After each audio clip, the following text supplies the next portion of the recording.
The American flag outside Victory Motors flew proud and high, but inside its walls, a bitter truth was about to be uncovered.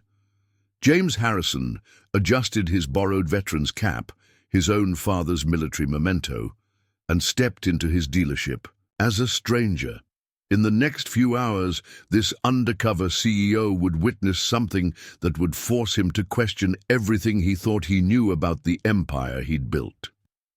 The late autumn sun cast long shadows across the polished hoods of countless vehicles at Victory Motors' flagship dealership in suburban Boston. The crisp morning air carried the scent of fresh coffee from the customer lounge, mixing with the new car smell that permeated the massive showroom. Glass walls stretched from floor to ceiling, creating an illusion of transparency that James Harrison now found ironically fitting. The sprawling 12-acre lot gleamed under the morning light, rows of vehicles arranged in perfect formation like soldiers at attention. Each car had been meticulously detailed, their surfaces reflecting the golden sunlight like mirrors. The massive American flag at the entrance, a symbol of patriotism that Victory Motors had always proudly displayed, fluttered in the cool November breeze. Inside, salespeople in pressed suits moved with practiced precision. Their rehearsed smiles and calculated handshakes performing a dance as old as the industry itself. Every gesture, every word, every promise was carefully choreographed to maximize profits. The showroom buzzed with the usual morning energy, customers browsing, phones ringing, keyboards clicking as deals were processed. What these employees didn't notice was the man who had just walked through their front door, wearing worn jeans, a faded Marine Corps veteran cap, and a simple grey button-down shirt. He looked like any other middle-class customer searching for a reliable vehicle. His salt and pepper beard, deliberately grown out over the past few weeks, completed the transformation. None of the salespeople recognized him as James Harrison, the very man who had built Victory Motors from a single struggling dealership into a 30-location empire across New England. As James adjusted his borrowed cap, a genuine memento from his late father's military service, he couldn't help but feel the weight of what he was about to do. The cap wasn't just a disguise, it was a reminder of why he was here. His father, a decorated Marine who had served 2 tours in Vietnam, had taught him that integrity wasn't just a word to be displayed in corporate mission statements. It was a way of life. The morning sales meeting had just ended, and James watched as his employees dispersed across the showroom floor. Through the glass walls of the conference room, he could see Marcus Chen, his recently promoted sales manager, delivering what appeared to be a passionate speech to his team. The same Marcus who had assured him just last month that all customer complaints had been resolved and that their Heroes Welcome program for veterans was running smoothly. But the stack of letters on James's desk told a different story. Complaints had been piling up, whispers of predatory sales tactics, discriminatory treatment of military veterans, and deals that seemed to change mysteriously between handshake and signing. The final straw had been an email from a Gold Star family who had been pressured into an overpriced vehicle with hidden fees, their military discount mysteriously unavailable on that particular model. James moved carefully through the showroom, noting how several salespeople's eyes skimmed past him, dismissing him as unlikely to afford the higher-end vehicles. The irony wasn't lost on him. He had started Victory Motors 20 years ago with a promise to treat every customer with respect, regardless of their appearance or background. Now, watching a young salesman steer a well-dressed couple toward a luxury SUV while ignoring an elderly veteran examining a modest sedan, he wondered how far his company had strayed from its founding principles. His father's voice echoed in his memory. The true measure of a man isn't in how he treats his equals, but in how he treats those he thinks are beneath him. Today, James would put that wisdom to the test. He wasn't here just as a CEO checking on his business. He was here as a son honoring his father's legacy, a businessman examining his company's soul, and a citizen seeking to right potential wrongs. Little did he know that in the next few hours, a conversation overheard by chance would force him to confront the gulf between Victory Motors' polished image and its hidden reality. As the documentary crew set up their equipment, James walked through the showroom, remembering key moments from their journey. The spot where he'd first overheard the elderly veteran being mistreated. The office where he'd confronted Marcus Chen. The desk where he'd drafted their first transparent pricing policy. The wall where they'd posted their commitment to veteran service. Each location held a memory, a lesson, a step in their transformation. But more importantly, each represented a choice, a decision to put principles above profit, service above sales, integrity above expedience. Mr. Harrison, the documentary director, approached. We'd like to start with your personal reflections. What made you take that first step? What made you believe you could change not just your company, but an entire industry? James touched his father's dog tags, then looked at the American flag, still flying proudly outside. It wasn't about believing we could change everything, he replied. It was about knowing we had to try. When you see someone taking advantage of those who served our country, you have two choices. Look away or take a stand. Everything else follows from that decision. The cameras rolled as James shared their story, but the real power wasn't in the words. It was in the results. Throughout the day, veterans stopped by the dealership not to buy cars, but to share how Victory Motors had changed their lives. A young Marine who had avoided bankruptcy thanks to their financial advocacy. A veteran's widow who had found employment. Through their hiring program, a retired sergeant who now owned his own Victory Motors franchise. A military family who had finally found a business they could trust. As evening approached, James gathered his core team in the conference room where they had first planned their transformation. The walls, once covered with sales targets, now displayed their guiding principles. Honor those who served, integrity above all, transform through truth, success through service. We've built something remarkable, James told his team, but our work isn't done. Every day, new veterans trust us with their futures. Every day, we have to prove worthy of that trust. Every day, we have to remember why we started this journey. The sun set on another day at Victory Motors, casting long shadows across the showroom floor. But unlike that first morning 4 years ago, these shadows didn't hide corruption or deceit. Instead, they reminded everyone of how far they had come and how much further they could still go. The Victory Motors revolution hadn't just changed how cars were sold, it had changed how business itself was conducted. And that change would continue to ripple outward, touching more lives, transforming more industries, creating more opportunities. For those who had served their country to be served in return. That was the true victory, not in profits or expansion, but in proving that doing right by veterans wasn't just good ethics, it was good business. And that was a legacy worth preserving, one day at a time, one customer at a time, one principle at a time. 5 years after James Harrison's transformative undercover experience, Victory Motors was preparing for its most significant transition yet. The morning light filtered through the windows of the company's national headquarters as James stood in his office, contemplating the photographs that lined the walls.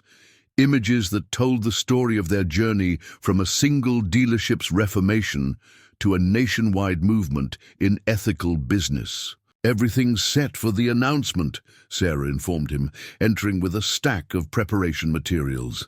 Today would mark the official introduction of Victory Motors' next chapter, a comprehensive plan to ensure their principles would guide the company long after its original transformers had moved on. David Martinez arrived with the latest expansion reports. The next generation is ready, he said, displaying profiles of young veterans who had completed Victory Motors' leadership program. They understand that this isn't just about selling cars, it's about maintaining a legacy of integrity. Patricia brought the succession planning documents. The financial structure is secure, she confirmed. Every franchise has safeguards, ensuring it remains veteran-owned and committed to our core principles. The Victory Motors way is now institutionalized. The younger Sullivan, who had become instrumental in shaping the company's future, presented the new training curriculum. "We've codified everything," he explained, "from the ethical sales practices to veteran advocacy programs." 18 months after James Harrison's undercover journey began, Victory Motors stood at the threshold of its next great challenge. The morning light filtered through the newly expanded showroom, where a special ceremony was about to begin. Today marked the opening of Victory Motors' first veteran-owned franchise location, a model that would soon spread across the country. "Everything ready?" James asked Sarah as they reviewed the final preparations. The showroom had been transformed for the occasion, with representatives from every branch of the military in attendance. The new franchise owner, a retired Marine Corps colonel named Michael Reynolds, stood proudly beside the ceremonial ribbon. "Sir," David Martinez approached with his tablet, "you'll want to see these numbers before your speech." The data showed something remarkable. In the cities where Victory Motors had announced planned franchises, competing dealerships were already adopting their ethical sales practices, hoping to prepare for the competition. Patricia joined them, her finance reports telling an even more compelling story. "Our veteran-first approach has created a completely new business model," she explained. "Traditional dealerships focus on maximizing profit per sale. We're seeing higher total profits through customer loyalty and referrals. The industry can't ignore these results." The younger Sullivan, now overseeing the franchise training program, was briefing the new staff. "Remember," his voice carried across the showroom, "every Victory Motors location isn't just a dealership. It's a commitment to the military community. We succeed by serving, not by selling." James took his place at the podium, surveying the gathered crowd, military families, industry representatives, media crews, and most importantly, his own employees, all witnesses to the next phase of Victory Motors' evolution. 18 months ago, he began, we made a choice to transform not just our business, but our entire industry. Today, we're taking the next step. Each Victory Motors franchise will be owned and operated by veterans, serving veterans, setting the standard for ethical business practices. He outlined the franchise model's key principles: veteran ownership requirements, ensuring authentic understanding of military needs, comprehensive ethics training, and certification for all staff transparent. Pricing and financing systems, dedicated veterans advocacy offices, community service requirements, profit-sharing programs benefiting veteran causes. Colonel Reynolds stepped forward to share his vision for the new franchise.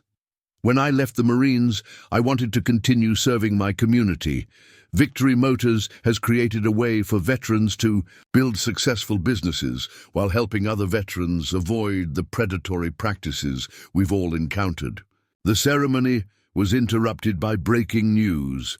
3 major automotive groups had just announced the adoption of Victory Motors' military sales standards.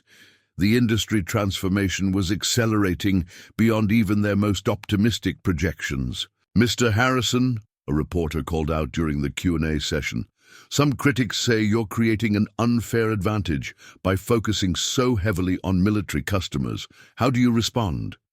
James smiled, touching his father's dog tags. "There's nothing unfair about treating people with honor and respect. We're not succeeding because we focus on veterans. We're succeeding because we focus on integrity. That's a model any business can follow."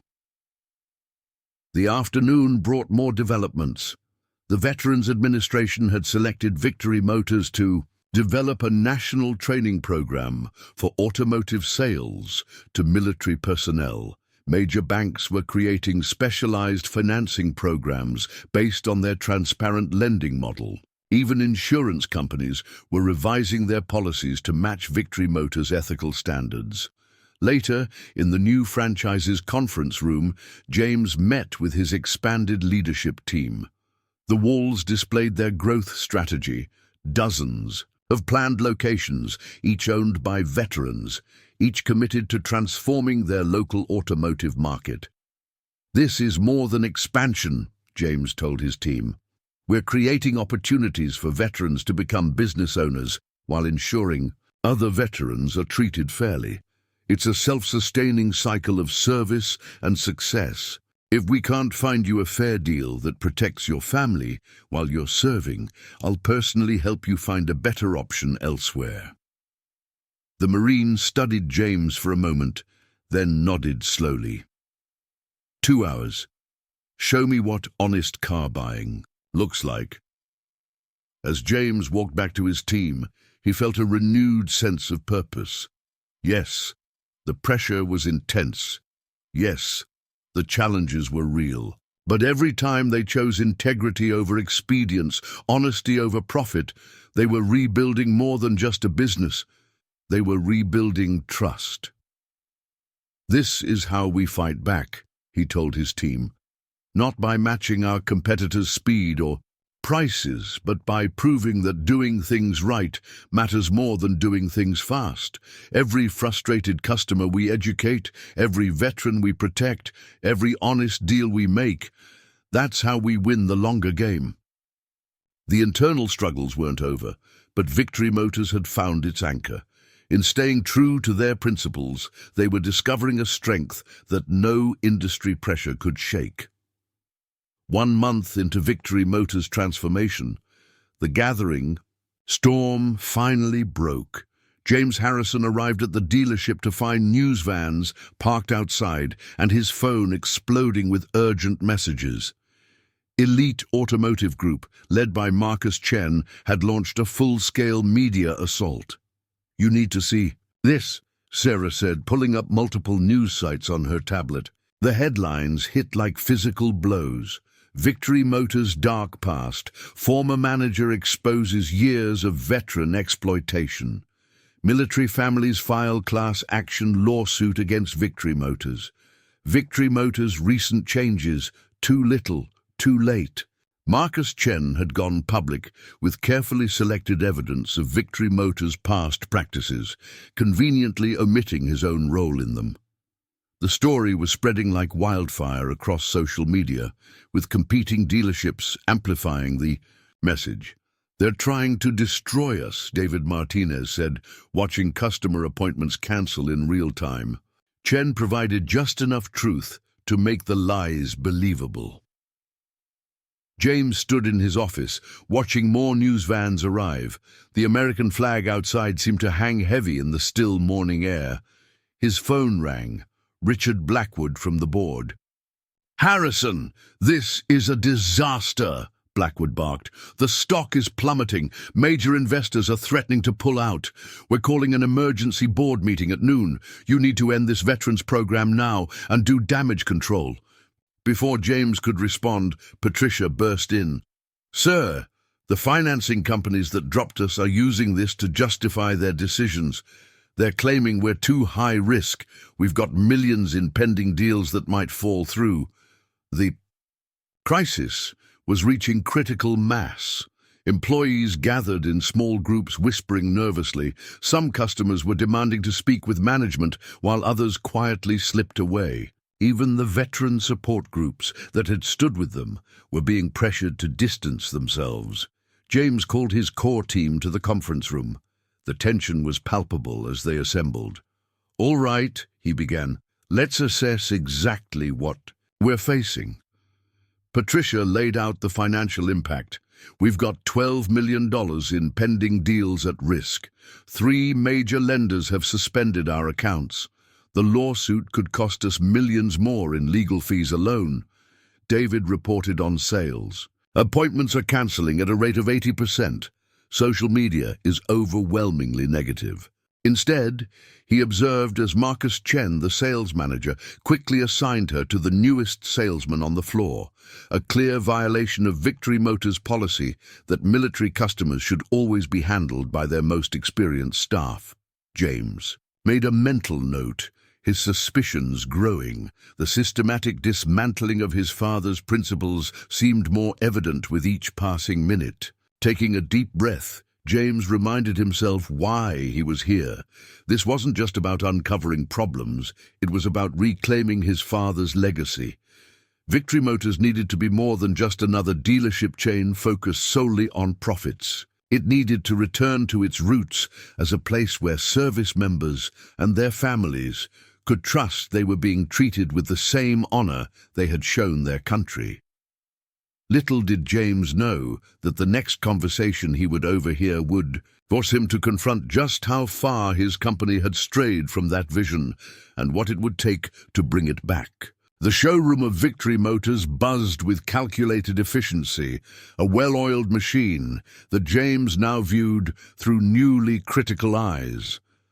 From his position near a modest Chevrolet sedan, he could observe the entire sales floor while appearing to study the vehicle's features. The morning rush was in full swing, and the true character of his dealership was revealing itself in 100 small ways he had never noticed from his executive office. Marcus Chen, the sales manager, stood at his elevated desk platform, a design choice, James now realized, created an unnecessarily intimidating atmosphere for customers. Chen's voice carried across the showroom as he directed his team like a conductor, but his symphony wasn't about customer service. It was about maximizing profits. "Remember," he called out to a junior salesman, "premium packages only on the luxury models today. We need to hit our quota."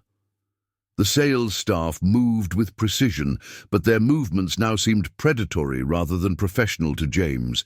He watched as they profiled customers within seconds of their entrance, the subtle nods between colleagues, the quick assessments of clothing and jewelry, the swift calculations of who was worth their time. A young salesman named Derek practically sprinted to intercept a couple stepping out of a high-end Mercedes, while an elderly veteran in a worn service cap waited unacknowledged at the reception desk.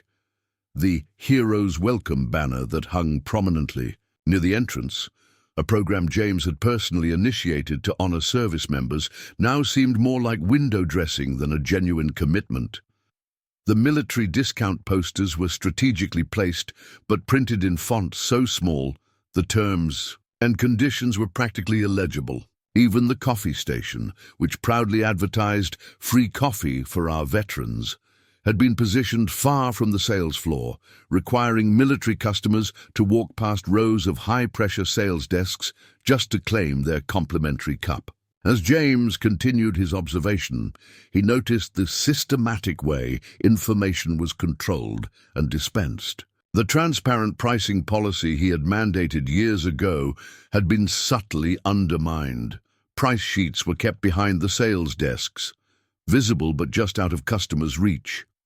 When people asked about specific numbers, they were invariably steered toward monthly payment discussions instead of total costs. The VIP military financing program that had been his father's pride had morphed into something unrecognizable. James overheard a salesman explaining the terms to a young Marine. "Yes, sir. We offer special military financing, but you might want to consider our standard packages instead. They're more flexible." The hesitation in the salesman's voice told James everything he needed to know. The military program had been deliberately complicated to push veterans toward higher interest alternatives. In the business office, visible through glass walls, James could see the finance managers preparing their presentations. The stacks of papers and optional add-ons were arranged like weapons in an arsenal. Extended warranties, gap insurance, paint, protection, all marked up far beyond reasonable levels. These products weren't being offered as valuable protections. They were being positioned as profit centers to be pushed onto unsuspecting customers.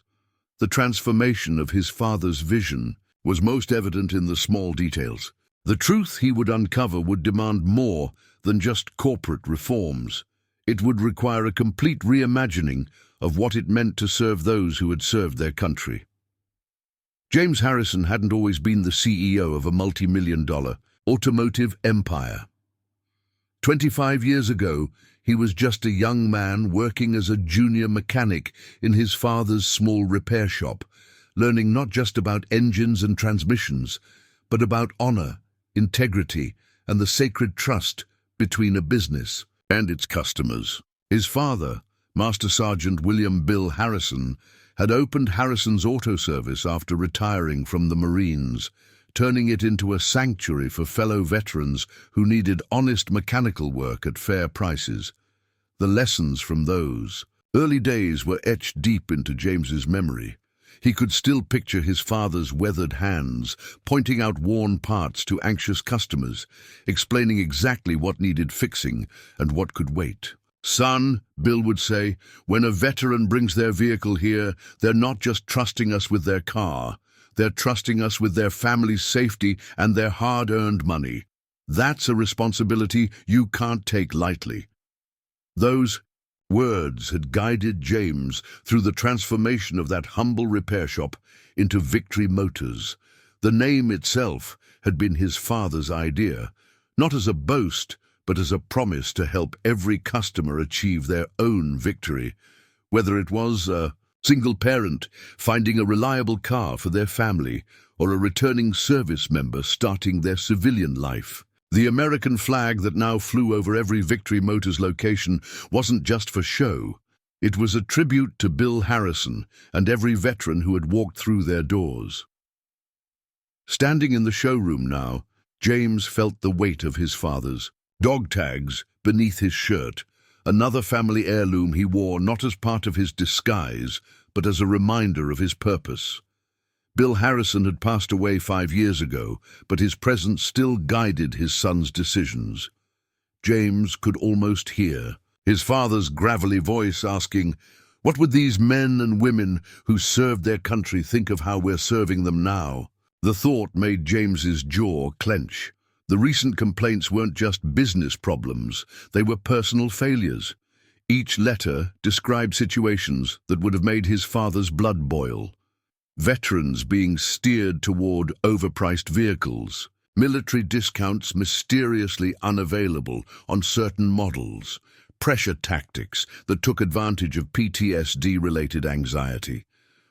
The worst part was that these practices had somehow crept in despite all the safeguards he thought he had put in place. Victory Motors had grown rapidly over the past decade, expanding from 3 locations to 30. James had hired managers, delegated authority, and trusted his team to maintain the company's values. The numbers looked good. Profits were up, sales were strong, and their market share was growing. But somewhere along the way, something fundamental had changed. The spirit of service that his father had instilled seemed to be drowning in a sea of sales targets and profit margins. Looking around the showroom now, James noticed how much had changed since the days when he and his father worked side by side. The modern facility was a far cry from the modest repair shop where he had learned his trade. The coffee bar served artisanal blends. The customer lounge boasted leather seats and flat-screen TVs, and the sales staff wore suits that cost more than what his father used to make in a month. Progress, he had called it. But at what cost? James adjusted his borrowed veteran's cap again, feeling like an imposter. Though he had never served himself, a heart condition had disqualified him from military service. He had grown up surrounded by his father's Marine Corps family.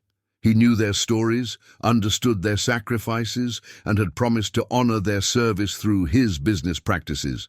Now, wearing his father's cap, he felt both closer to that mission and somehow further from its fulfillment than ever before. His thoughts were interrupted by the arrival of another customer, a young woman in an Air Force uniform, likely just stationed at the nearby base.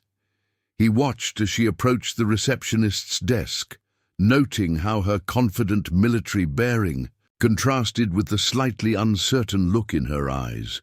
First-time car buyer James guessed, probably fresh out of technical training and needing reliable transportation. The kind of customer his father would have taken under his wing, ensuring she got a fair deal and sound advice. "We did it, Dad," he whispered. "We proved that your way was the right way all along." The sun set on his final day, but the light of Victory Motors' principles would continue to shine, illuminating the path for future generations of business leaders. The revolution that began with one undercover visit had become a permanent transformation in how business could be conducted. That was the true victory, not in what they had built, but in what would endure. The principles would live. The mission would continue, and the commitment to serving veterans would remain unshakable.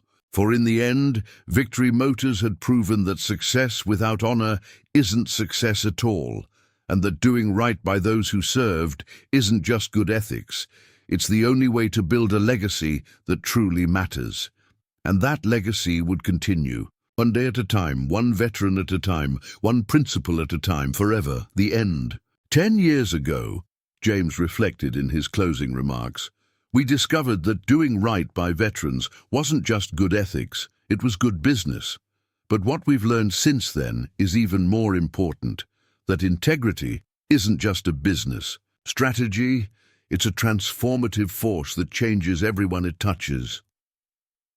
As the sun set on their 10th anniversary, Victory Motors stood not just as a successful company, but as a living proof that ethical business practices could revolutionize entire industries. The principles that began with one undercover visit had become a global standard for corporate responsibility. The mission continued, the principles endured, and the commitment to serving veterans remained as strong as ever. That was the true victory, not in what they had achieved, but in what they continued to stand for, one day at a time, one veteran at a time, one principle at a time. 20 years after James Harrison first walked into his dealership wearing his father's veteran cap, Victory Motors had become more than just a business empire. It had become a legend of corporate transformation and ethical leadership. This year, morning sun rose on a special day as James prepared for what would be his final address as CEO. "Everything's ready for the transition ceremony," Sarah announced, now preparing to take on a new role as president of the Victory Motors Foundation. The company had grown beyond its automotive roots into a global movement for ethical business practices and veteran advocacy. David Martinez, designated as the next CEO, stood beside James in the original showroom. "It feels different now," he observed, "but the principles remain exactly the same." The space had been preserved as a living museum, telling the story of how one man's commitment to integrity had transformed an industry. "The numbers for your final report," Patricia presented, now heading toward retirement herself. 2 decades of ethical business practices have proven what your father always knew, that honor and success aren't just compatible, they're inseparable. The results told an extraordinary story. Over 500 veteran-owned locations worldwide, millions of military families served industry standards, transformed. Countless lives changed. A new generation of ethical business leaders trained, the younger Sullivan, preparing to lead global veteran initiatives, brought the latest impact assessment. "Your father's principles have become international business standards," he reported. "The Victory Motors model is being taught in business schools across the globe." James stood at the podium, his father's dog tags in hand one last time. The audience included thousands, employees, veterans, business leaders, and families whose lives had been touched by Victory Motors' transformation. 20 years ago, he began, I put on my father's veteran cap and walked into this dealership as an undercover boss. I was looking for problems to fix.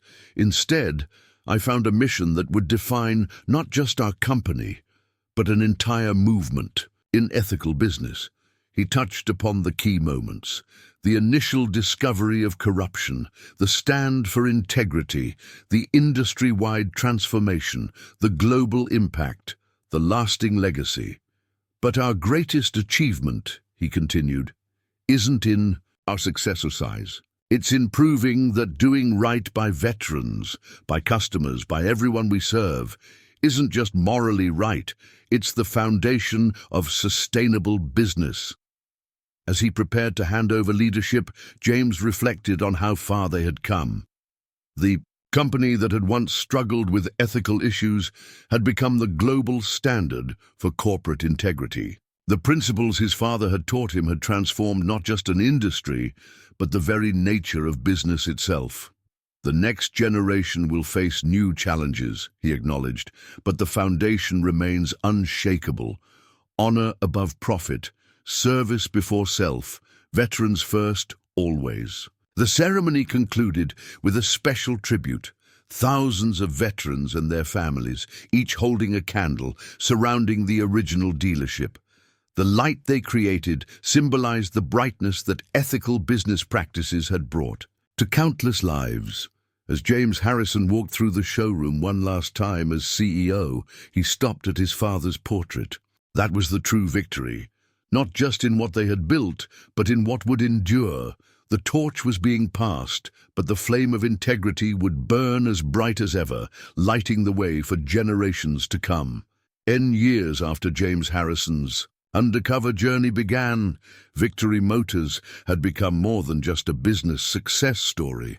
It had evolved into a living testament to the power of ethical leadership and veteran advocacy. The morning sun rose on a special anniversary celebration, illuminating a company that had transformed not just an industry, but the very concept of corporate responsibility.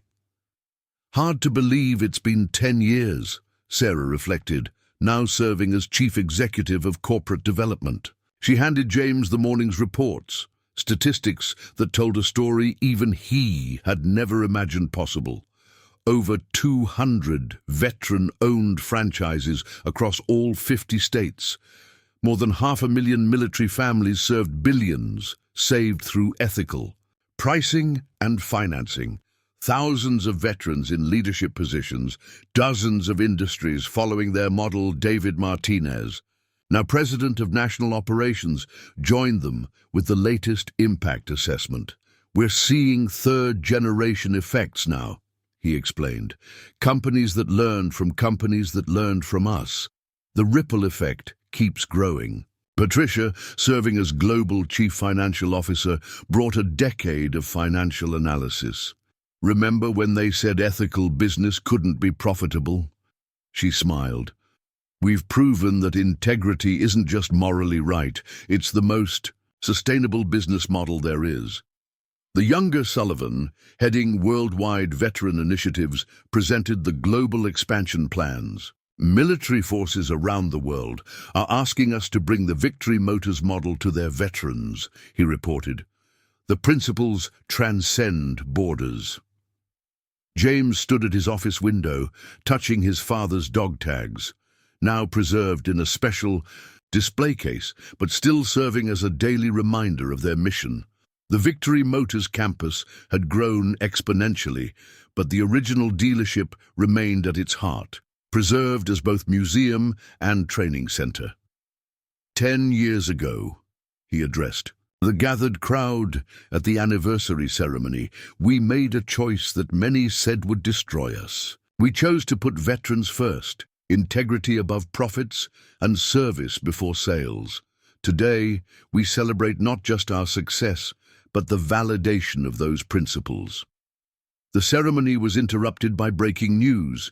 The United States Congress had passed the Victory Motors Veterans Protection Act, establishing nationwide standards for ethical business practices in military communities. The movement that began with one undercover visit had become federal law. Throughout the day, veterans from across the country shared their stories. A retired sergeant who built a successful franchise empire, a military widow who found new purpose. Through their programs, a young veteran who avoided financial ruin through their advocacy, a service-disabled veteran who became a successful business owner. Each story reinforced the core truth that had guided them for a decade. Serving veterans wasn't just right, it was transformative for both the served and the server.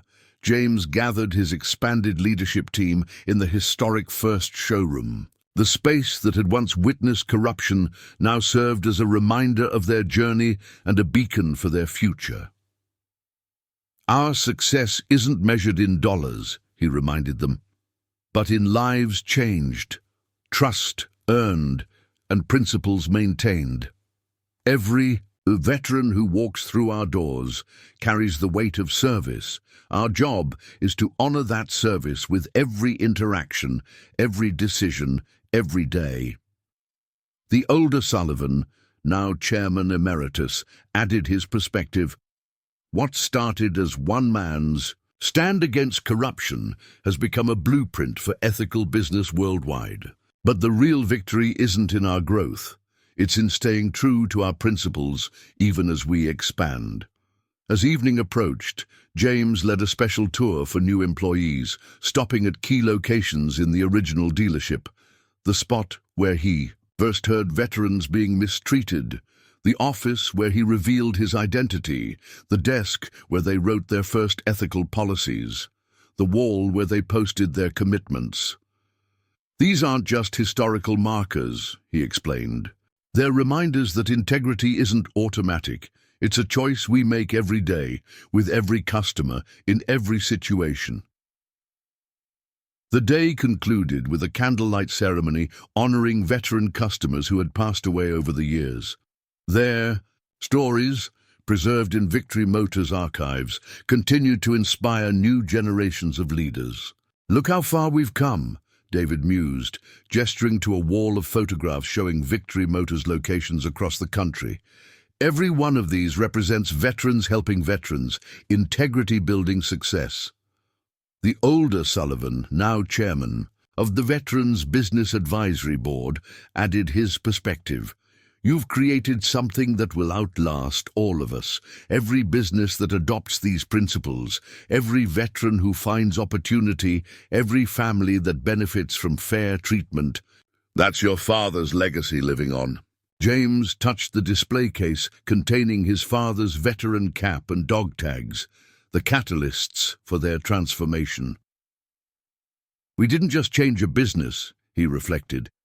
"We proved that integrity isn't just a nice addition to business, it's the foundation of lasting success." As the sun set on another day at Victory Motors, the impact of their journey continued to expand. What had begun as one man's commitment to honoring veterans had grown into a movement reshaping American business culture. The Victory Motors effect wasn't just changing how companies operated. It was changing how society viewed the relationship between business and values. The future stretched out before them, filled with new opportunities to spread their message of ethical business practices and veteran advocacy. Victory Motors had become more than a company. It had become a symbol of how doing right by those who served could transform entire industries.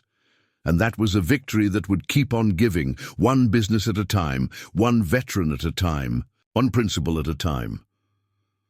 4 years after his undercover journey began, James Harrison stood alone in the showroom of the original Victory Motors dealership, now a historic landmark in their growing enterprise. The early morning light cast long shadows across the floor, reminding him of that first morning when he'd walked in wearing his father's veteran cap, unaware of how that single decision would transform not just his business, but an entire industry. Taking a moment, Sarah's voice broke through his reverie. Over the years, she had become more than an assistant. She was now chief of staff, orchestrating Victory Motors' expanding influence across multiple industries. The documentary crew will be here in an hour. They want to film where it all began. A major television network was producing a special on the Victory Motors revolution, how one dealership's commitment to veterans had sparked a nationwide movement in ethical business practices. The showroom had been restored to its original state for the filming, complete with the very desk where James had first overheard the conversation that changed everything. David Martinez joined them, tablet in hand, as always. "You'll want to see this before the interview," he said, pulling up the latest impact report. "We've just completed the 4-year analysis. The numbers are, well, they tell a story even we couldn't have imagined." The statistics were staggering. Over 150 veteran-owned Victory Motors franchises nationwide, more than 100,000 military families protected from predatory practices, billions saved through transparent pricing and ethical financing, thousands of veterans employed in leadership positions, dozens of industries adopting Victory Motors' ethical standards. Patricia arrived with fresh financial reports. "Remember when the board said we'd fail?" She smiled, spreading out the documents. "Our veteran-first approach hasn't just succeeded, it's revolutionized how businesses measure success. We're seeing companies across all sectors adopting our metrics for ethical performance." The younger Sullivan, now executive director of Veteran Initiatives, brought in a special delivery, a framed letter from the Secretary of Veterans Affairs. "They're officially adopting Victory Motors business practices as the standard for all veteran-serving enterprises," he announced. "Your father's principles are now national policy." James picked up his father's dog tags from their display case, feeling their familiar weight. "Dad never wanted to build an empire," he reflected. "He just wanted to treat people right, especially those who served our country. Everything else grew from that simple principle." The older Sullivan, who had become like a second father to James, nodded in agreement. "Your father understood something most business people forget, that success without honor is no success at all. You've proven that honor isn't just compatible with success, it's essential to it." "The registration numbers are final," Sarah reported, reviewing the attendance list. "We have executives from banking, real estate, insurance, and retail chains, all here to learn how Victory Motors' veteran-first approach can be adapted to their industries." David Martinez, now Executive Vice President of Customer Relations, gestured to the presentation screens in the main conference hall. "Every success story started the same way," he explained to a group of visiting executives. "Someone looked at their industry's standard practices and asked, what would happen if we put veterans' interests first?" Ikei, Patricia, promoted to Chief Financial Officer, was presenting the long-term financial impact of ethical business practices. "The numbers tell an undeniable story," she demonstrated. "Companies that adopted our transparent pricing and veteran advocacy models saw an average 45% increase in customer loyalty and a 60% reduction in marketing costs." The younger Sullivan, heading the National Veterans Business Initiative, had just returned from Washington. "The legislative impact is spreading," he announced. "Congress is using Victory Motors standards as a template for new consumer protection laws. They're calling it the Victory Motors effect, when ethical business practices become industry standards." James stood at the podium, surveying the packed auditorium. Business leaders, government officials, veteran advocates, and media representatives had all come to understand how one dealership's transformation had sparked a national movement. 3 years ago," he began, "we made a choice that many said would destroy our business. We chose to treat veterans not as sales targets, but as honored members of our community. Today, that choice has proven to be the cornerstone of sustainable success. He outlined the broader impact of Victory Motors' approach: over 100 veteran-owned franchises nationwide, thousands of veterans employed in leadership positions, millions saved by military families through ethical pricing, dozens of industries adopting similar veteran-first policies, a new generation of business leaders trained in ethical practices. The presentations were interrupted by breaking news. A major national banking consortium had announced the adoption of Victory Motors' transparent financing model for all military customers. The transformation was spreading beyond automotive sales, creating a ripple effect throughout the financial sector. During the afternoon breakout sessions, James moved between discussion groups, listening as business leaders shared their experiences implementing Victory Motors' principles. A real estate executive described how transparent pricing had transformed their military housing program. An insurance company CEO explained how veteran advocacy had become their competitive advantage. A retail chain president detailed their success with veteran hiring initiatives. The key, James explained to a particularly engaged group, isn't just in the policies, it's in the mindset. When you truly commit to serving veterans, you create a culture of integrity that benefits all customers. Patricia presented new research showing how Victory Motors' approach had influenced consumer behavior beyond the military community.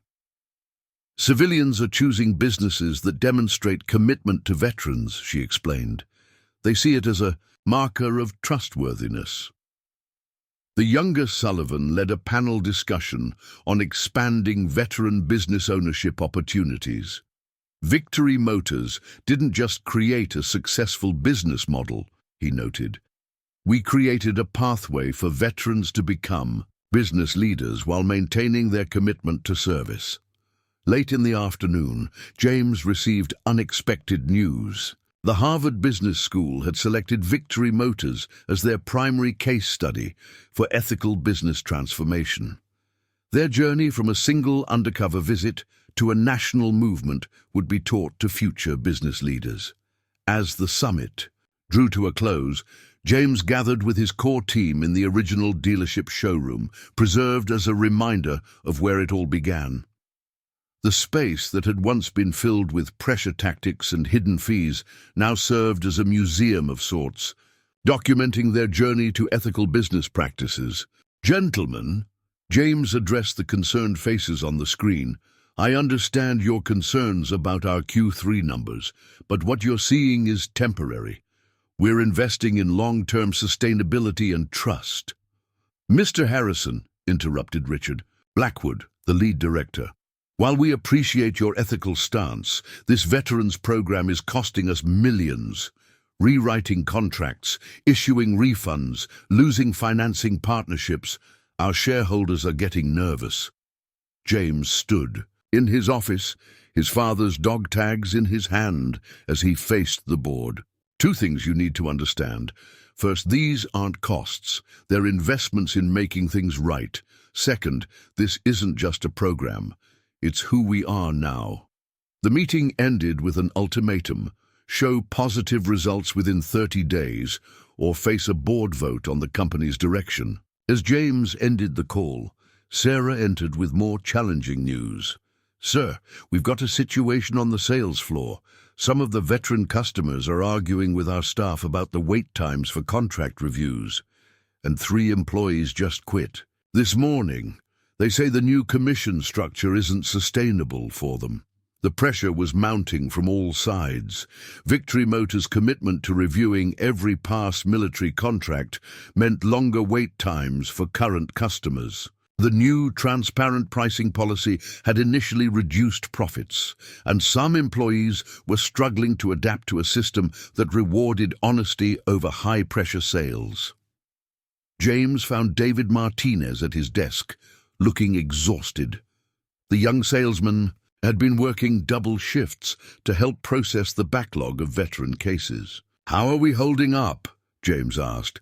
David rubbed his eyes. It's tough, sir. We're doing the right thing, but He gestured to his computer screen. Elite Automotive is poaching our staff with promises of higher commissions. They're telling everyone that Victory Motors is going under. In the finance office, Patricia was dealing with her own challenges. The new financing companies are more ethical, she explained, but their approval processes take longer. Some customers are getting frustrated with the wait. James gathered his core team in the conference room. The strain of the past weeks showed on every face. They had all believed in the change, fought for it, but the reality of transformation was testing their resolve. "I know it's been hard," James began. "We're fighting against decades of industry practices, and change never comes easy. But I need to know, do you still believe in what we're doing?" The room fell silent. Finally, an older salesman named Frank spoke up. "Sir, I've been selling cars for 30 years. What we're doing now? It's harder, slower, less profitable in the short term. But it's the first time in my career I can look my customers in the eye without shame." Patricia nodded. "The veteran whose contract I reviewed yesterday? He cried when I showed him how much he'd been overcharged and promised to make it right, said it restored his faith in people." David added, "My brother's unit just shared our story on their base. We're getting calls from military families across the country asking if we're planning to open dealerships in their states." The conversation was interrupted by raised voices from the showroom. A frustrated customer was demanding immediate service. Unwilling to wait for the thorough review process Victory Motors now required for all military sales. James walked out to find a young Marine sergeant, still in uniform, arguing with the receptionist. "Sergeant," James intervened, "I'm James. Harrison, the owner. Tell me what's happening." The Marine's frustration was clear. "Sir, I'm deploying in 3 days. I need a reliable car for my wife while I'm gone, but your competitors are offering faster service and better prices. I want to support what you're doing here, but I don't have time for all these extra steps." James felt the weight of the moment. This was exactly the kind of situation that tested their new principles. The old Victory Motors would have rushed the paperwork, hidden the fees, and gotten the deal done. The new Victory Motors had to find a better way. "Sergeant, can I show you something?" James led him to his office, where he pulled out a file of recent contract reviews. These are all military families who were rushed into deals, hidden fees, unnecessary add-ons, predatory loans. We're not slow because we're inefficient. We're thorough because we've seen what happens when we're not. He looked the Marine in the eye. "Your family deserves our best effort, not our fastest. Give us 2 hours to do this right. They're our first priority. Patricia, pull their contract. David, bring me everything you have on their case. Everyone else, back to the floor. Remember, from this moment on, every customer gets our best. Every veteran gets the respect they've earned. Anyone who can't commit to that can leave now." As the room began to clear, James noticed a small group forming around David and Patricia, other employees who wanted to share their own records and experiences. The seeds of change were already taking root. Before heading out to meet with the Sullivans, James paused at his father's picture hanging in the hallway. The old Marine's stern but proud expression seemed to carry new meaning now. "We're fixing it, Dad," he whispered. "We're bringing it all back to what you taught me." The real work was just beginning, but for the first time since starting his undercover investigation, James felt the weight of his father's dog tags as a source of strength rather than shame. Victory Motors was about to rediscover its soul, one customer at a time. The afternoon sun cast long shadows through Victory Motors' showroom windows as James Harrison gathered his newly formed task force in the main conference room. The energy was different now, purposeful, determined, electric with possibility. David Martinez's notebook lay open on the table, along with Patricia's files and stacks of contracts pulled from the sales archive. "First things first," James began, standing at the head of the table, The Sullivan situation has been resolved. Their contract has been rewritten with full military benefits, proper pricing, and removal of all unauthorized add-ons. But they're just the beginning. He looked around at the eager faces before him, the ones who had chosen to be part of the solution. Starting today, we're implementing a complete system overhaul. I want to walk you through the changes, but more importantly, I want your input on how to make them work. He clicked open a presentation on the conference room screen, revealing the new Victory Motors Veterans First initiative. Phase 1. Immediate corrections, James announced, outlining the first steps. Patricia, you'll head our new contract review team. I want every military sale from the past 12 months audited. Look for denied benefits, hidden fees, unnecessary add-ons, anything that doesn't align with our values. Patricia nodded, already making notes. I've identified patterns in the contracts, she said. Marcus had a system for hiding the extra charges. We can use that to track down every affected customer. Good. David, you'll work with Patricia. Your detailed logs will help us identify customers we need to contact first. James turned to the rest of the team. We are setting up a dedicated hotline for veteran customers to report issues. Every complaint gets investigated. Every wrong gets corrected. A finance manager named Robert raised his hand. Sir, some of these corrections could cost millions. The shareholders will understand that doing the right thing is more valuable than short-term profits, James interrupted. Besides, I'd rather take the hit now than face lawsuits and lost trust later. He moved to the next slide. Phase 2, structural changes. The screen displayed a new organizational chart that put veteran services at the heart of the operation. We're creating a military advocacy office at every location. Each office will have a dedicated team of veteran service representatives, preferably veterans themselves, who will oversee every military sale. Sarah, James's assistant, spoke up. I've already reached out to several veterans organizations. They're willing to help us recruit qualified candidates and provide training on military cultural competency. Perfect, James nodded. Next, compensation restructuring. No more incentives for pushing unnecessary add-ons or denying benefits. Instead, bonuses will be tied to customer satisfaction scores and successful veteran transitions into appropriate vehicles. He clicked to the next slide. Phase 3, cultural transformation. This showed a comprehensive training program designed to rebuild the company's ethical foundation. Every employee, from sales to service, will complete our new Veterans Respect and Recognition program. We're bringing in military advisors to help us understand the unique challenges our veteran customers face. David looked up from his notes. Sir, what about the other dealerships? The first graduating class of our Veteran Service Training program is ready, he reported. 20 former service members prepared to help other veterans navigate the car buying process honestly and ethically. James gathered his team for a final review before the press conference. The conference room walls, once covered with sales targets and profit margins, now displayed the principles that had guided their transformation. Honesty before profit service, before sales veterans, before volume integrity above all. Before we go out there, James addressed his team. I want you to understand what we've really accomplished here. This wasn't just about saving one dealership or exposing one company's corrupt practices.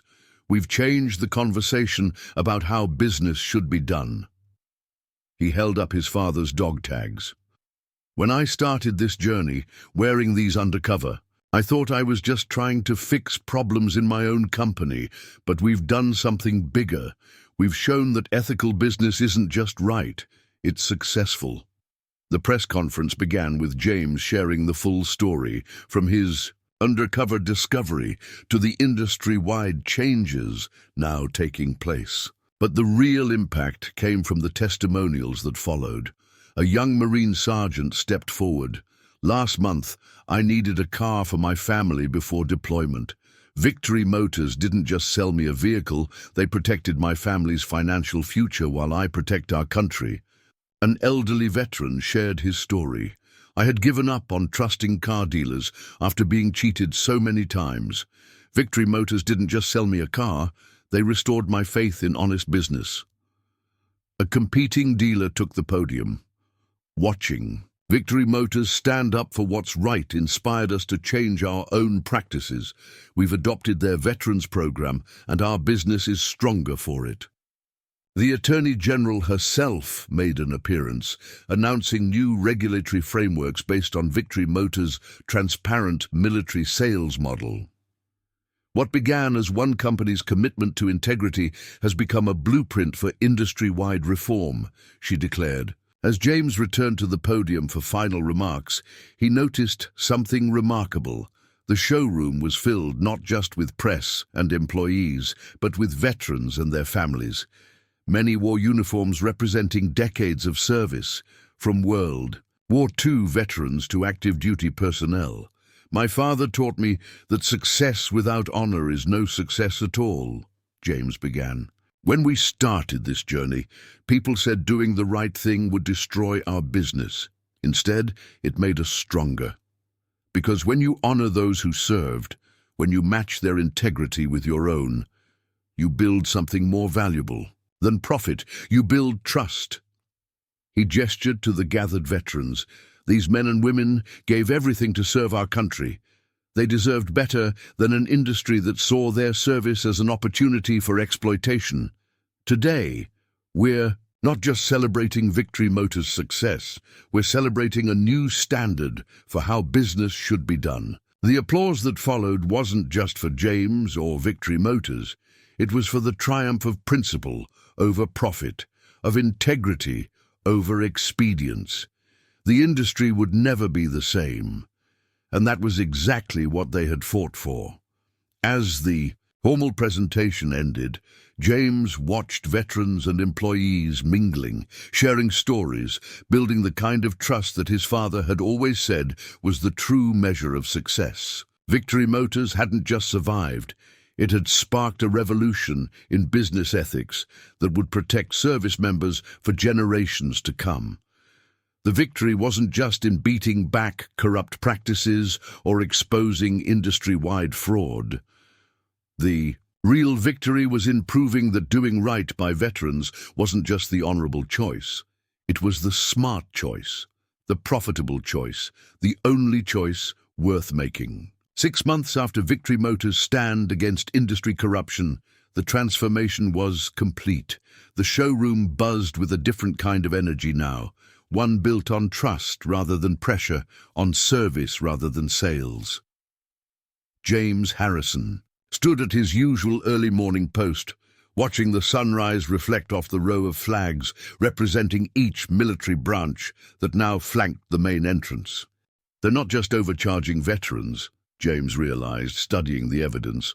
They're running a coordinated scheme across multiple dealerships. Marcus Chen didn't just take our old practices to elite, he expanded them. The team's investigation had uncovered a complex web of predatory practices targeting military customers across the region. Elite Automotive had established a network of affiliated dealerships, all using similar tactics to exploit veterans while maintaining plausible deniability. That's why they attacked us so aggressively, Patricia added. Our transparency policies aren't just threatening their profits, they're exposing their entire operation. James straightened up, a strategy forming. Get me every piece of evidence. You can find documentation, customer testimonials, financial records, everything, and contact the Sullivan family. We're going to need their help. The next few hours were a flurry of activity. Victory Motors employees, energized by their stand the previous day, threw themselves into the investigation. Veterans who had witnessed the press conference began arriving with their own stories and evidence of Elite's practices. By midday, James had assembled a comprehensive dossier. The younger Sullivan, leveraging his connections in the veteran community, had helped gather statements from military families across 3 states. The pattern was undeniable. "Sir," Sarah interrupted, "Channel 7 is here. They want to follow up on yesterday's story." James smiled. Perfect timing. But first, he picked up his phone and dialed a number he'd been saving. "Hello, this is James Harrison. I need to speak with the State Attorney General's office about systematic fraud targeting military personnel." The response was immediate and decisive.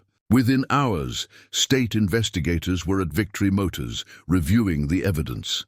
The story wasn't just about one dealership's redemption anymore. It had become an exposé of industry-wide corruption. The afternoon news broadcast led with a devastating investigation into Elite Automotive's practices. Marcus Chen's credibility crumbled as his role in both Victory's past mistakes and Elite's current schemes became clear. The veterans who had stood by Victory Motors now had their stories verified by official investigations. James called another staff meeting, this time with a different energy. "Yesterday we stood our ground on principle," he told his team. "Today we're going on the offensive, not just to save our company, but to change this industry for good." He outlined their next steps: full cooperation with state investigators, creation of an industry watchdog group led by veteran advocates, development of standardized military sales practices that would become the new industry standard partnership, with military support organizations to provide financial education to service members. As the plan took shape, support began pouring in from unexpected quarters. Other dealerships, tired of being pressured into predatory practices, reached out to join Victory Motors' reform movement. Military advocacy groups offered to help develop new industry standards. Even some board members who had demanded James's resignation now expressed support for his vision. The younger Sullivan arrived with more news. "The veteran community is mobilizing," he reported. "We're organizing a campaign to support dealerships that adopt Victory Motors' transparent military sales practices and boycott those that don't." By evening, the tide had turned dramatically. Elite Automotive stock was plummeting as the investigation expanded. Marcus Chen had been placed on administrative leave. The very weapons they had tried to use against Victory Motors were now being turned against them. James stood at his office window, watching customers return to the showroom. Many were veterans, some still in uniform, all drawn by the promise of honest dealing and genuine respect. The American flag outside flew proudly in the evening breeze. His phone buzzed, another board member calling to express support. The message was clear. Victory Motors hadn't just survived the crisis, they had transformed it into an opportunity for genuine industry reform. "Mr. Harrison," David called from the doorway, "you might want to see this."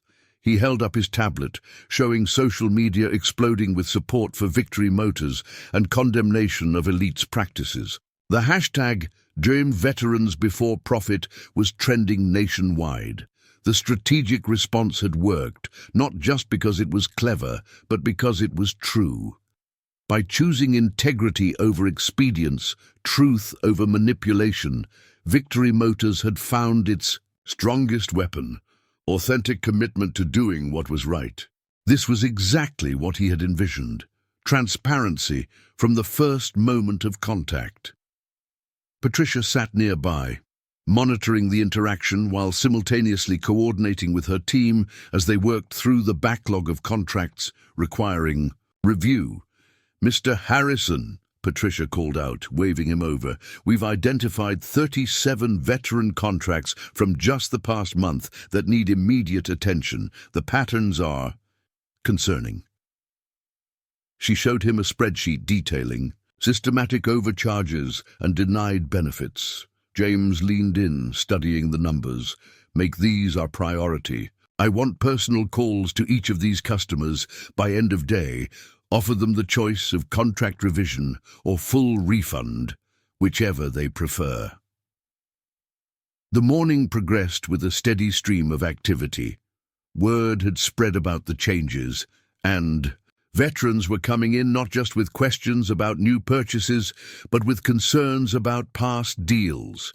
Each one was met with the same response: immediate attention, full transparency, and a commitment to making things right.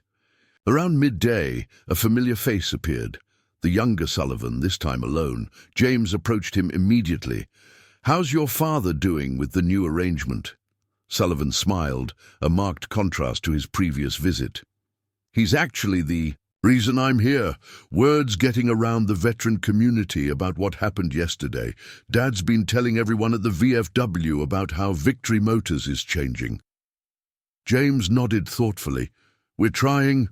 It's going to take time to fix everything, but that's actually why I'm here," Sullivan interrupted. "I run a veteran support group at the VA. We've got a lot of members transitioning back to civilian life, looking for reliable transportation. But after getting burned by other dealerships, they're hesitant. I thought maybe—" "You want to verify if the changes are real?" James finished for him. "Can you blame me?" "Not at all. In fact—" James paused, an idea forming. "Would you be interested in helping us make sure we get it right? We're forming a Veterans Advisory Board to oversee our policies and practices. We need people who'll hold us accountable." The conversation was interrupted by a commotion near the front desk. A middle-aged man in a pressed suit was arguing with the receptionist, his voice carrying across the showroom. "I don't care about your new policies. I want to speak to Marcus Chen." James excused himself and approached the situation. "I'm James Harrison, the owner. How can I help you?" The man turned, his face red with anger. "Finally, someone in charge. Your former manager, Marcus Chen, promised me certain arrangements regarding my dealership's trade-ins.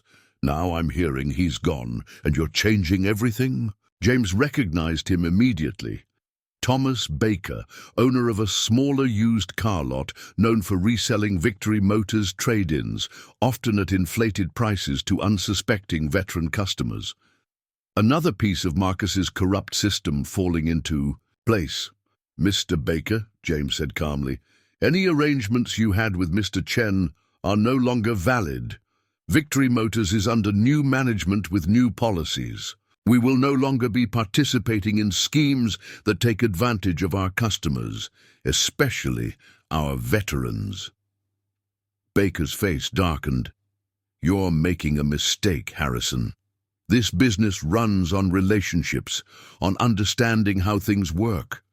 You start playing Boy Scout with your precious veterans and thank you for stopping by." James cut him off, his voice steel. "Security will show you out. And Mr. Baker, if I hear about you targeting veteran customers with predatory practices, our next conversation will be with state regulators."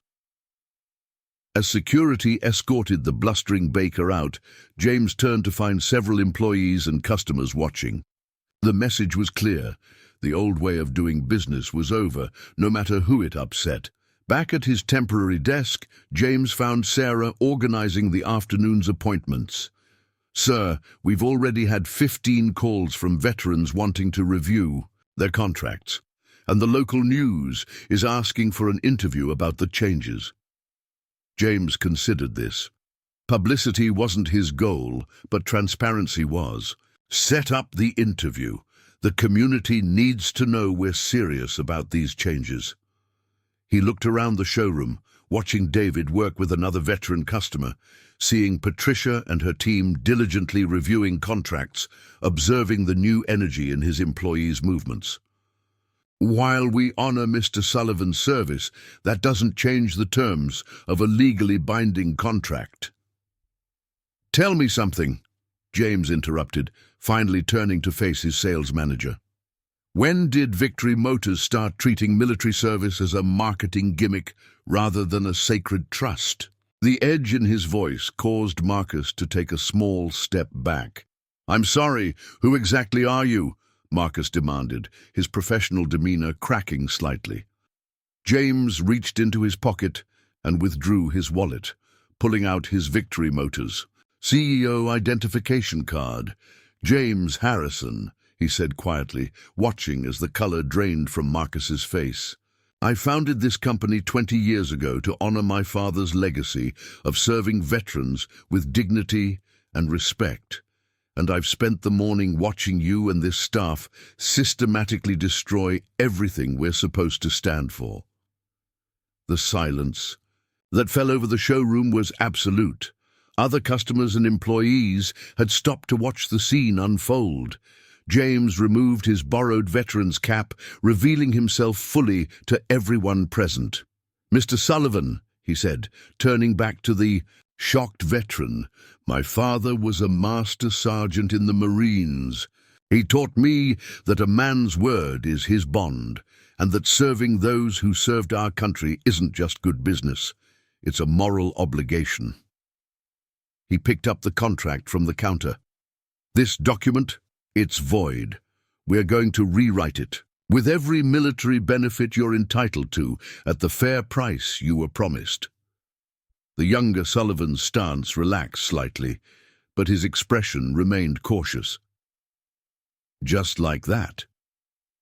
"Just like that," James confirmed. "And then you and are going to have a longer conversation about how to make sure this never happens to another veteran in any Victory Motors dealership." He turned to address the entire showroom, his voice carrying clearly through the space.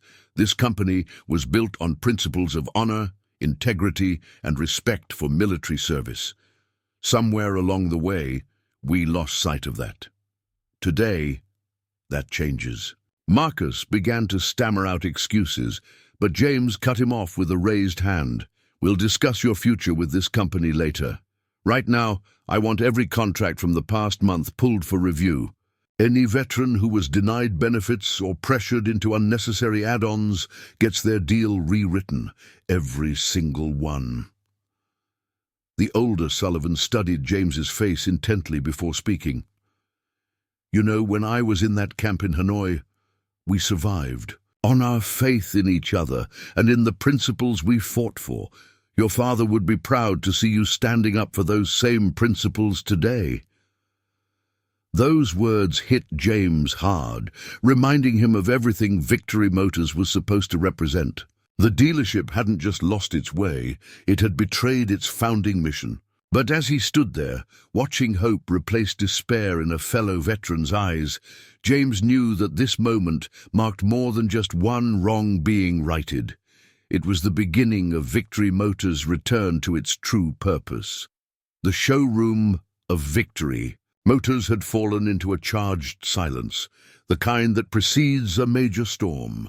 James Harrison stood at the center of it all, no longer the undercover observer, but the revealed CEO, ready to confront the corruption that had infected his company.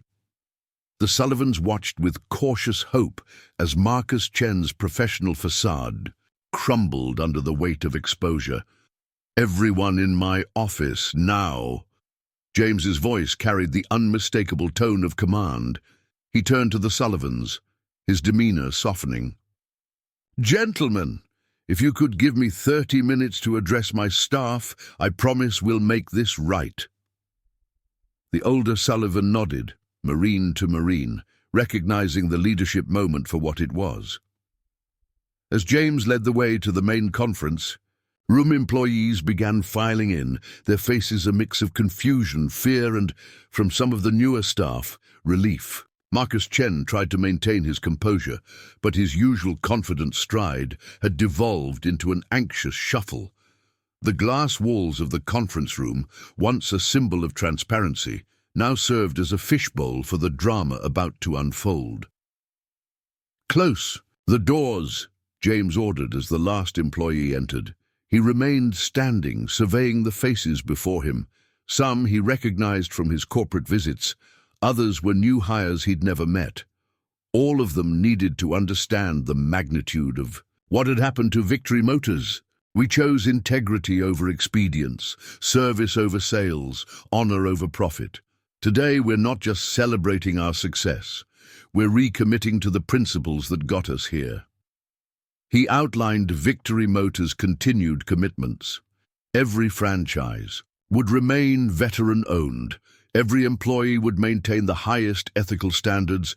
Every customer would receive absolute transparency. Every veteran would be treated with the respect they earned.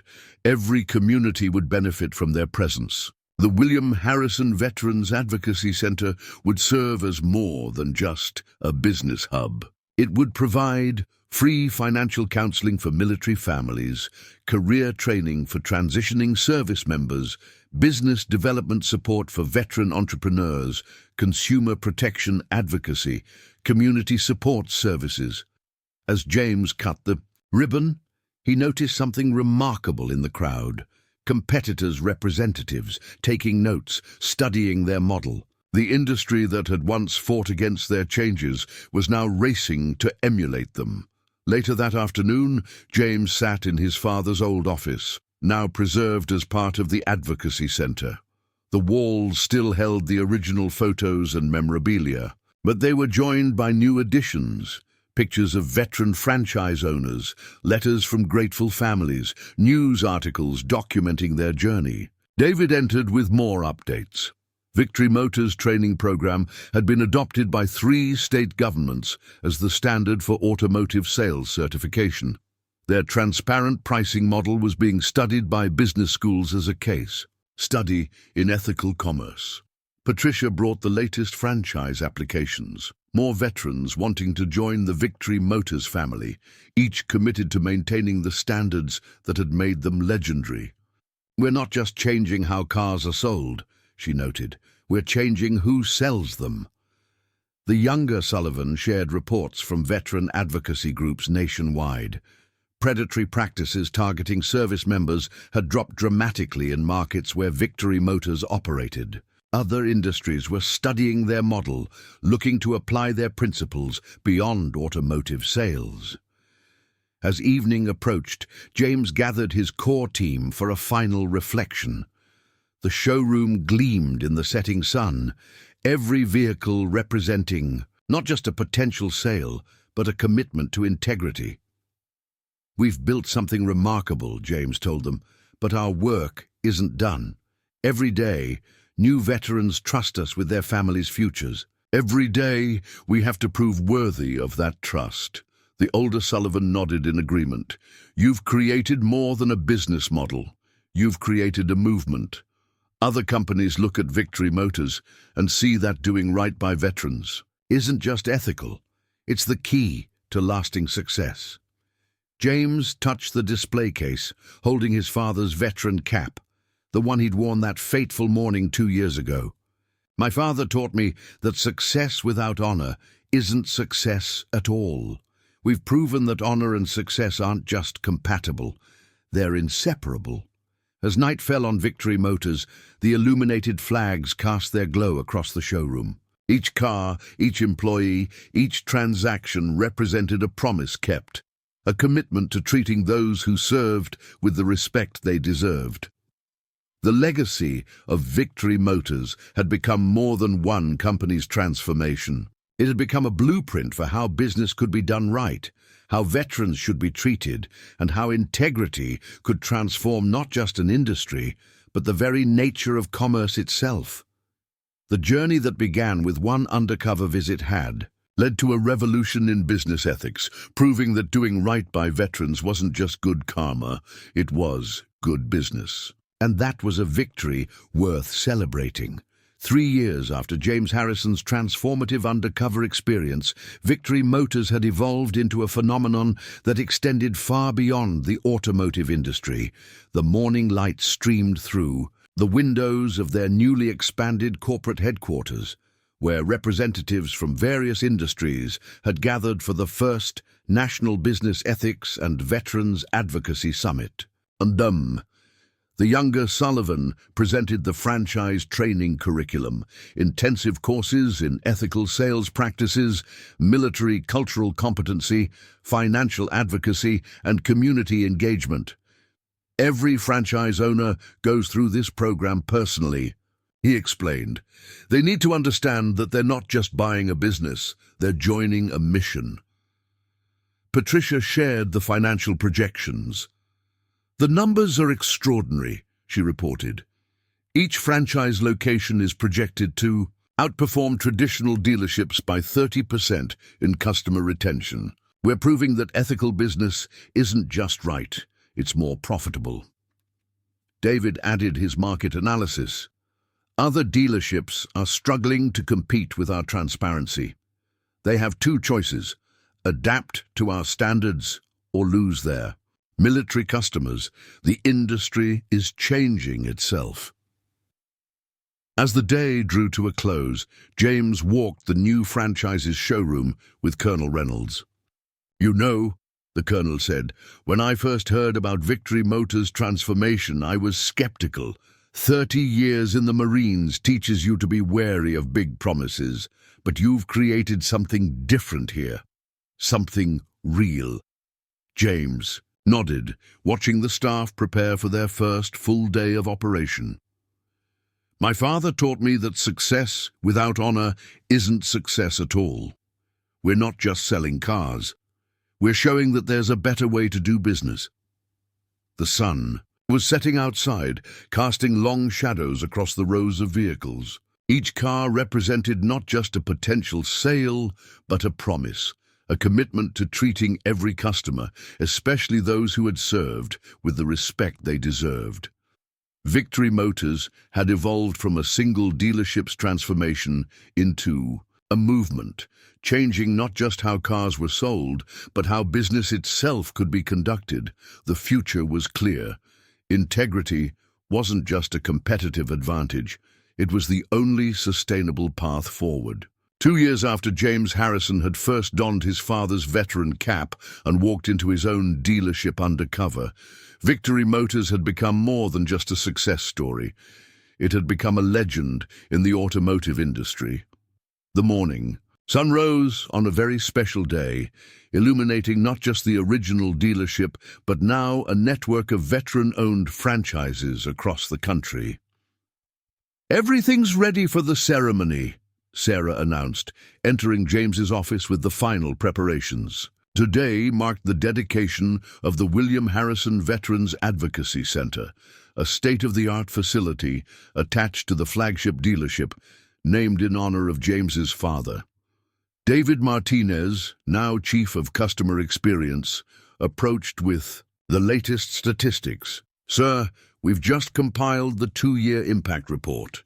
Over 10,000 veteran families helped, 36 predatory lending schemes exposed, and 47 Victory Motors franchises now operating nationwide, all following your father's principles." Patricia joined them, her financial analysis, telling an even more powerful story. "The industry said we'd fail doing business this way," she reminded them, spreading out the reports. "Instead, we've achieved the highest customer loyalty rates in automotive history. Our veteran-first approach has created a new standard for sustainable business practices."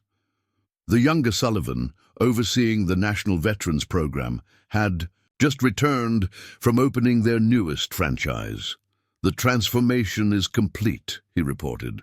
"Every Victory Motors location is now veteran-owned. Every employee certified in our ethical standards, every customer treated with the respect they deserve." James stood at his office window, watching as veterans and their families began arriving for the dedication ceremony. The American flag flew proudly alongside each branch of service flag, and beneath them a new monument was about to be unveiled, a bronze statue of a Marine Corps sergeant helping a young family, symbolizing victory. Motors' commitment to service. The older Sullivan, now a trusted advisor and member of the board, joined James at the window. "Your father would be proud," he said quietly, "not just of the business success, but of what you've built here, a legacy of honor." The ceremony began with a color guard presentation, followed by James's address to the gathered crowd. He held his father's dog tags as he spoke. 2 years ago, we made a choice James watched as the morning's first customers arrived. Among them was a familiar face, the Marine sergeant who had almost walked away during their transformation, frustrated by the longer, more thorough process. Now he was back with his whole unit, helping a fellow Marine make his first car purchase. "Remember when they said we'd never survive doing business this way?" David mused, joining James at his observation point. "Now they're all trying to copy our model." The transformation hadn't just affected Victory Motors. The ripple effects had touched every aspect of the industry. 20 states had adopted Victory Motors laws, requiring transparent military pricing and prohibiting predatory practices targeting service members. The Veterans Administration had established a preferred dealer network using Victory Motors standards as qualifying criteria. Major lenders had created new military financing programs based on transparent terms and fair rates. Industry training programs were being revamped to emphasize ethical sales practices and veteran sensitivity. A group of business students arrived for their scheduled tour. Victory Motors had become a case study in ethical business transformation, with universities nationwide teaching their story as an example of how principle and profit could align. "The most important change," James told the students, "isn't in our sales figures or market share. It's in the trust we've rebuilt. Every veteran who walks through those doors knows they'll be treated with the same honor they showed in serving our country." The tour was interrupted by an unexpected announcement. The Attorney General's office had just released their final report on industry reforms, citing Victory Motors as the catalyst for sweeping changes in automotive sales practices. The report estimated that the new regulations, inspired by Victory Motors' model, would save military families millions in predatory fees and unfair charges. Later that afternoon, James met with his expanded leadership team. The conference room, once dominated by sales targets and profit projections, now featured a different kind of metric. Letters from grateful military families, testimonials from satisfied customers, and reports of other dealerships successfully adopting their ethical practices. "We've proven something important," James told his team. "We've shown that doing right by veterans isn't just good ethics, it's good business. Every dealership that adopts our practices discovers the same thing. Trust builds loyalty, and loyalty builds success." The younger Sullivan shared updates. From the Veterans Advisory Board, Victory Motors' training program had certified over 1,000 sales professionals nationwide in ethical military sales practices. Their transparency standards were being adopted by dealerships across the country, and veteran advocacy groups were reporting a significant decrease in predatory sales complaints. As the day drew to a close, James found himself back in his office, looking at his father's photograph. The dog tags he'd worn undercover now hung in a display case alongside other symbols of Victory Motors' transformation. The first transparent pricing sheet, photos from the day they stood up to industry pressure, news clippings documenting their journey. "Your father built this business on respect for service," the older Sullivan said, appearing in the doorway. "You've built something even bigger, a new way of doing business that honors that service." James nodded, touching the display case. "We're not just selling cars anymore," he replied. "We're showing that integrity isn't just a word to put on a mission statement. It's a foundation you can build a business on." The sun was setting outside, casting long shadows across the showroom floor. Another day was ending at Victory Motors, but its impact would continue to ripple through the industry, changing how business was done. One dealership at a time, one veteran at a time, one principle at a time. The transformation was complete, but its effects were just beginning. Victory Motors had become more than a success story. It had become a blueprint for how business could be done right, how veterans should be treated, and how integrity could transform an entire industry. On his desk sat a letter from a young Marine family, thanking Victory Motors for helping them avoid the predatory practices they'd encountered elsewhere. "Your father would be proud," said a voice from the doorway. It was the older Sullivan, who had become something of a mentor figure in the veterans community. "You didn't just fix a broken business, you showed everyone a better way to do business." James touched the dog tags, remembering that first morning when he'd walked into his own dealership undercover. "We're not done yet," he replied. "There's still work to do, still veterans who need our help, still changes to make in this industry." But as he looked out at his transformed dealership, at the honest interactions between staff and customers, at the proud display of military service, at the tangible results of choosing integrity over expedience, he knew they had proven something important. Doing the right thing wasn't just morally correct, it was the surest path to lasting success. Victory Motors had become more than a car dealership. It had become a model for how business could be done, how veterans should be treated, and how integrity could transform an entire industry. The old way of doing business was gone, replaced by something better, something worthy of those who had served. 1 year after James Harrison's undercover visit to his own dealership, the automotive industry landscape had fundamentally changed. The morning sun streamed through Victory Motors' windows, illuminating a showroom that had become a model for dealerships nationwide. James stood at his customary observation point, watching as a new day began, not just for his business, but for an industry transformed. "Mr. Harrison," Sarah approached with the morning briefing, "the National Automotive Dealers Association wants you to keynote their annual convention. They're calling Victory Motors the new standard in ethical automotive sales." She couldn't help but smile at the irony. The same organization that had once threatened them was now championing their methods. David Martinez, supervising the morning sales meeting, was instructing a group of new hires, many of them veterans themselves. "Remember," his voice carried across the showroom, "we don't just sell cars here. We build trust. Every customer deserves honesty, but our veteran customers have earned something more. They've earned our absolute commitment to their well-being." Patricia joined James with the latest industry analysis. "It's remarkable," she said, spreading out the reports. "Dealerships that have adopted our Veterans First program are seeing an average 40% increase in customer retention.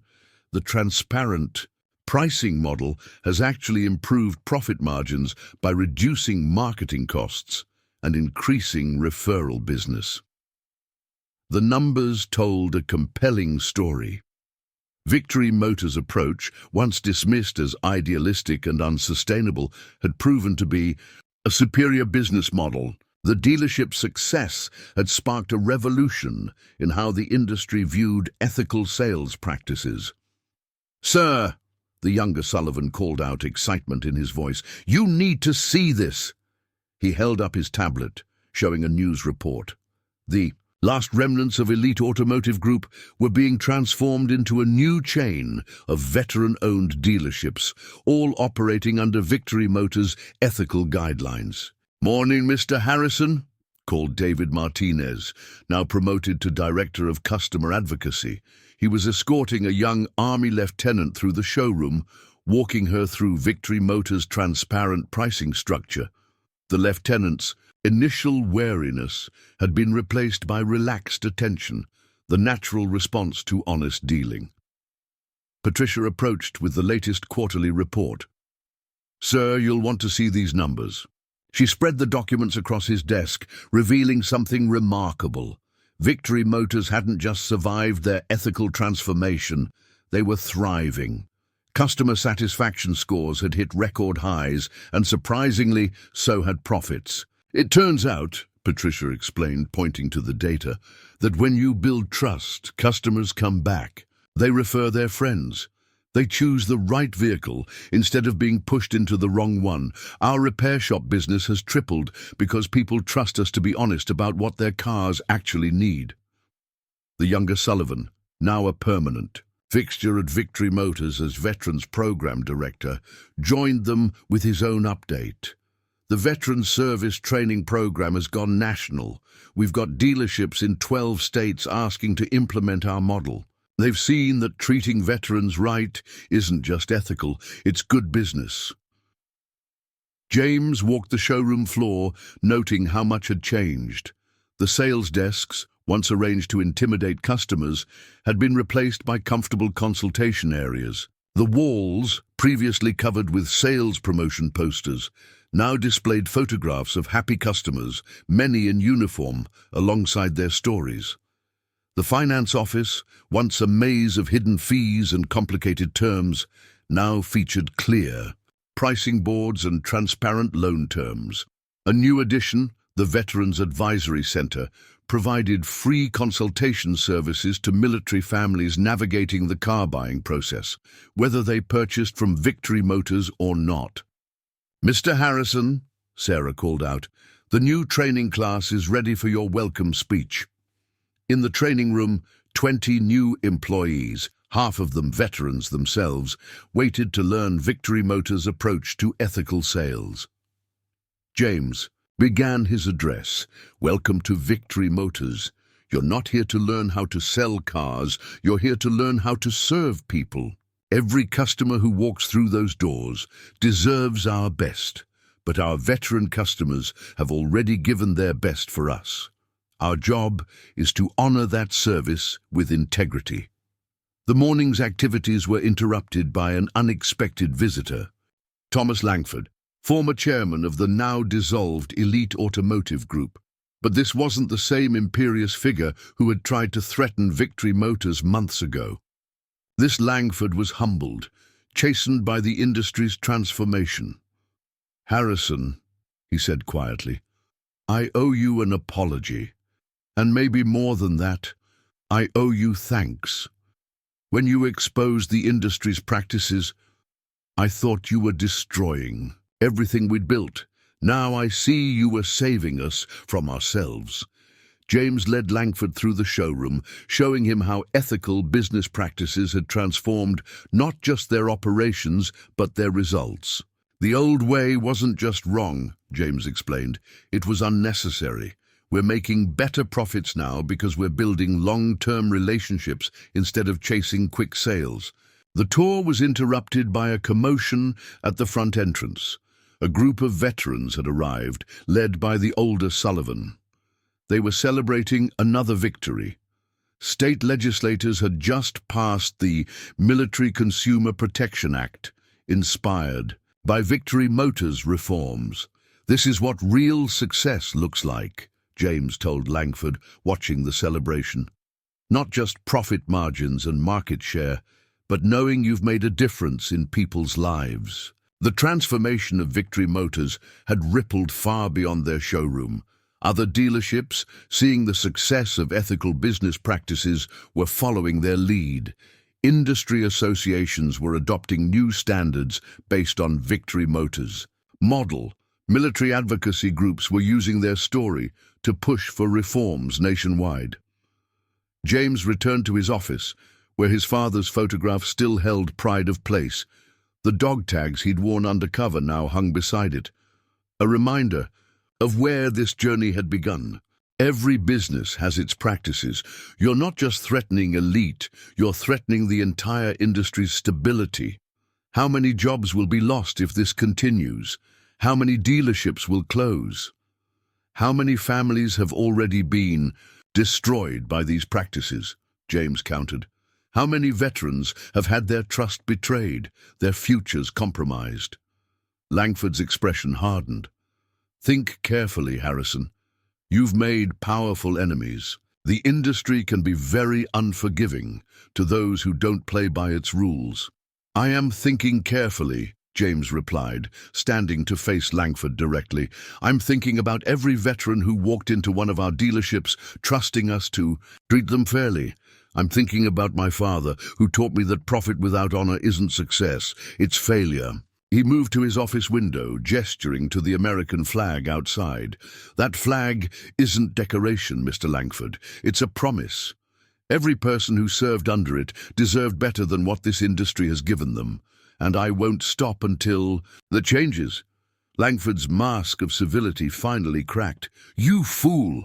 You think this is about patriotism, about doing what's right. This is business. The real world doesn't run on principles. It runs on profit. You're wrong, James said, quietly. The real world runs on trust. Once that's gone, all the profit in the world means nothing. He pressed a button on his desk phone. Sarah, please show Mr. Langford out, and make sure our security team has video of his visit. I'm sure the Attorney General's office will be interested in this conversation. Langford's face went pale as he realized the implications. His threats had been recorded, one more piece of evidence showing the industry's corruption. As security escorted Langford from the building, James watched through his window as more veterans arrived at Victory Motors. They came not just to buy cars now, but to be part of something bigger, a transformation of an industry that had taken their service for granted for too long. The final confrontation hadn't been won with threats or deals, but with an unwavering commitment to principle. Victory Motors had faced down not just one competitor, but an entire industry's corrupt practices, and had emerged stronger for it. The old way of doing business was ending, not with a bang, but with the quiet dignity of truth finally being spoken aloud. A week after Thomas Langford's failed attempt at intimidation, the landscape of the automotive industry had changed dramatically. The State Attorney General's public hearing on predatory military sales practices had become national news, with James Harrison's testimony serving as the centerpiece of a broader investigation into industry-wide reform. The Victory Motors showroom had been transformed into a makeshift media center as James prepared to address his employees and the press. The American flag still flew proudly outside, but now it was joined by flags representing each branch of the military, a visible symbol of the dealership's renewed commitment to service members. "Mr. Harrison," Sarah called out as she rushed into his office, "the Attorney General's office just released their preliminary findings. Elite Automotive's entire executive team is facing criminal charges. The evidence we provided exposed fraudulent practices across 16 states. David Martinez followed close behind, his ever-present notebook now supplemented by a tablet showing real-time social media reactions. "Sir, veterans organizations across the country are using our story to push for new legislation. They're calling it the Victory Motors Bill, mandatory transparency in military vehicle sales." James stood at his desk, reviewing the morning's reports. Victory Motors stock had not only recovered, but was reaching new highs as investors recognized the value of ethical business practices.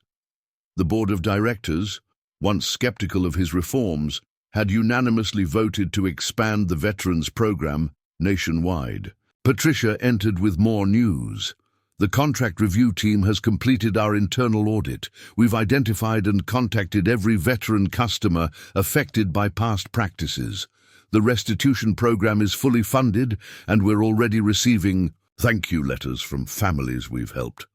The younger Sullivan arrived, now officially serving as Victory Motors Veterans Advocacy Director. As James watched more customers enter the showroom, he knew that tomorrow would bring new challenges, but Victory Motors was no longer fighting alone. They had become the standard bearers for a new way of doing business, and that momentum would be impossible to stop. The industry's old guard had tried to destroy them for exposing the truth. Instead, they had only succeeded in proving why that truth needed to be told. 3 days after Victory Motors' strategic counterattack, James Harrison stood in his office watching a scene unfold that would mark the final battle in this industry war. State investigators had just arrived at Elite Automotive Group's headquarters, their presence drawing media attention from across the region. "It's happening," Sarah announced, rushing in with her tablet. "The Attorney General's office is executing search warrants at 12 elite dealerships simultaneously. They're seizing records related to military sales going back 5 years. The morning news was dominated by footage of Marcus Chen being escorted from Elite's main office, his former swagger replaced by grim resignation. The investigation had uncovered evidence far more damaging than anyone had anticipated. "Sir," David Martinez called from the doorway, "you need to see this." He led James to the conference room where Patricia had assembled a wall of evidence. "We found a connection between Elite's financing scheme and 3 other major dealer groups. This wasn't just about competing with us, it was a systematic exploitation of military customers across the entire region." James studied the complex web of relationships Patricia had mapped out. Shell companies, hidden ownership stakes, kickback arrangements, all designed to profit from service members while maintaining plausible deniability. "The Attorney General's office wants you to testify at the public hearing next week," Sarah added. "They say your evidence was the key to breaking this open." Before James could respond, the receptionist's voice crackled over the intercom. "Mr. Harrison, Thomas Langford from Elite Automotive's board is here to see you. He says it's urgent." James exchanged glances with his team. Langford was Elite's chairman, known for his aggressive business tactics and political connections. His presence here now could only mean one thing. The old guard was making its last stand. "Send him in," James decided. But first, he reached for his father's dog tags, drawing strength from their familiar weight. Thomas Langford swept into the office like a storm front, his expensive suit and commanding presence designed to intimidate. "Harrison," he began without preamble, "this has gone far enough. You've made your point. Now it's time to be reasonable." Reasonable? James kept his voice steady. Was it reasonable to systematically exploit the men and women who serve our country, to turn their service into a profit center? Langford's facade cracked slightly. "Don't be naive. This is business. The industry has certain understood practices. You're disrupting a system that's worked for decades." "Worked for whom?" James challenged. "The dealers? The finance companies? Certainly not the veterans who trusted us with their families." "Financial security. I'm here to offer you a deal," Langford continued, ignoring James's words. "Elite's board is prepared to make this all go away. We'll absorb the negative publicity, take the minimal penalties, and things can go back to normal. All you have to do is back off." James felt a familiar weight in his chest, the same feeling he'd had watching the Sullivans being exploited. That first morning, normal. You mean back to predatory loans, hidden fees, exploiting veterans' trust? "Don't be dramatic," Langford scoffed. "Chen's story is drowning out any attempt to tell our side." Sarah added the corporate perspective. "The board meeting is in 2 hours. They're prepared to vote on removing you as CEO if you don't reverse course immediately." James absorbed the information, feeling the weight of every word. The easy path was clear. Apologize, blame everything on past management, end the veterans program, and save what was left of the company. It's what the board wanted. It's what would probably save jobs and stabilize the business. But as he touched his father's dog tags, a memory surfaced. His father, standing in their old repair shop, teaching him about integrity. "Son, doing the right thing is easy when it costs you nothing. The true test comes when doing right might cost you everything." James stood, his decision made. "Get me a camera crew. If they want to tell our story, let's make sure they tell all of it." Within an hour, the showroom was transformed into an impromptu press conference space.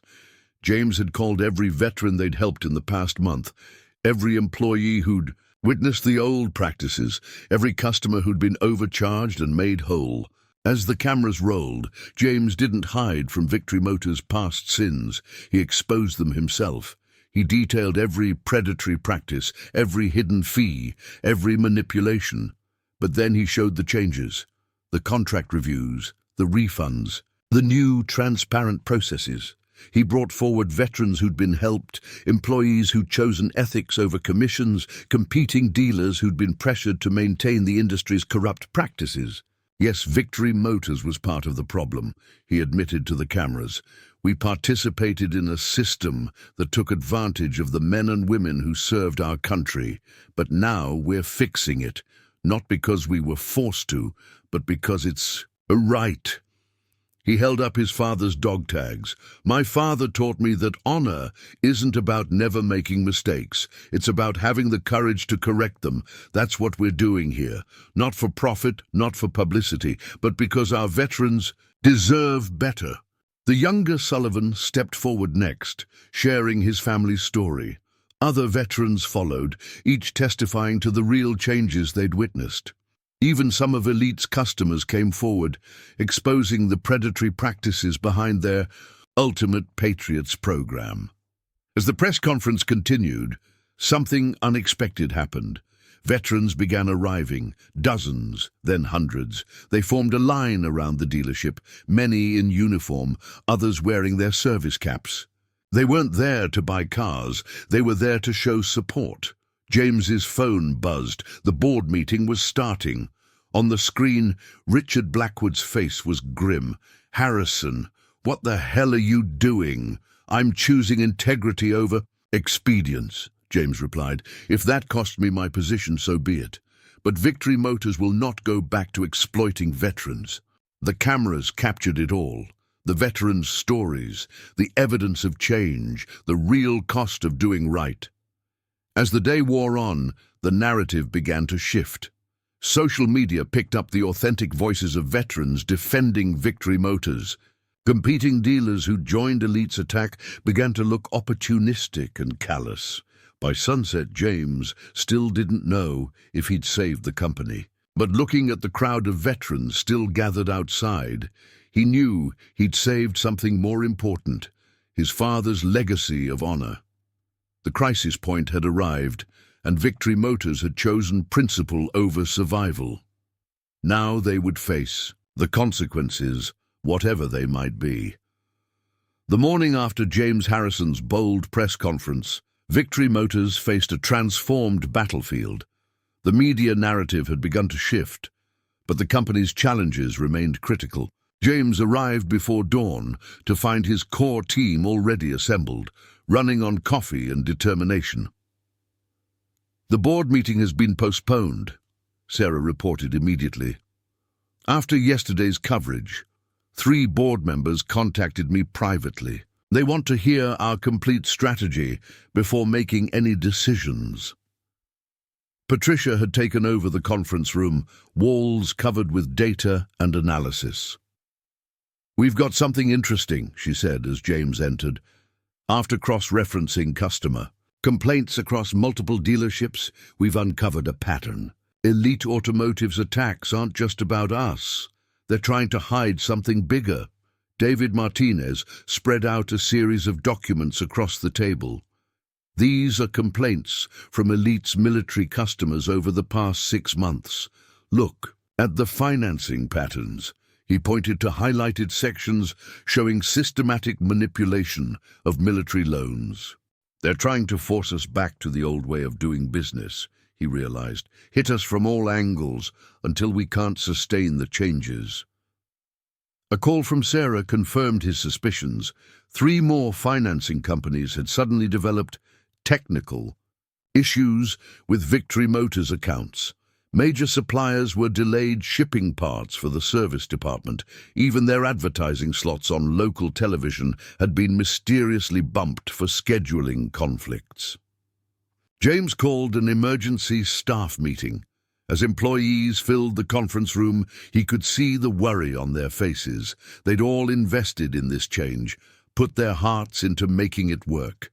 Now the industry was pushing back. Here's what we're up against, James began, laying out the coordinated attacks. Our competitors think they can wait us out, force us to choose between our principles and our survival. He paused, making eye contact with each person in the room. They don't understand what we're fighting for. He pulled out his father's dog tags. This isn't about profits or market share. This is about keeping our word to the men and women who kept their word to our country. If the industry wants to fight us on that, fine. Let's show them what we're made of. James outlined their counter-strategy. Document every instance of industry interference. Develop direct lending relationships with veteran-friendly credit unions. Launch a transparent pricing campaign showing exactly how other dealers inflate military deals. Partner with veteran advocacy groups to expose predatory practices industry-wide. Establish an emergency fund to support the military discount program. They think they can outlast us? James challenged. Let them try. Every attack just proves why these changes were necessary in the first place. David raised his hand. Sir, Elite's double discount program, we can't match those prices without losing money on every sale. We don't have to, James replied. Patricia, show them what you found. Patricia projected a contract analysis onto the screen. Elite's Ultimate Patriots program is classic bait and switch. The double discount only applies to base model vehicles they don't actually stock. Once you add their mandatory Patriot package and inflated finance rates, veterans end up paying more than our honest pricing. That's our advantage, James explained. We're not just offering veterans a discount, we're offering them respect, honesty and transparency. Let Elite play their games. We'll show customers the truth.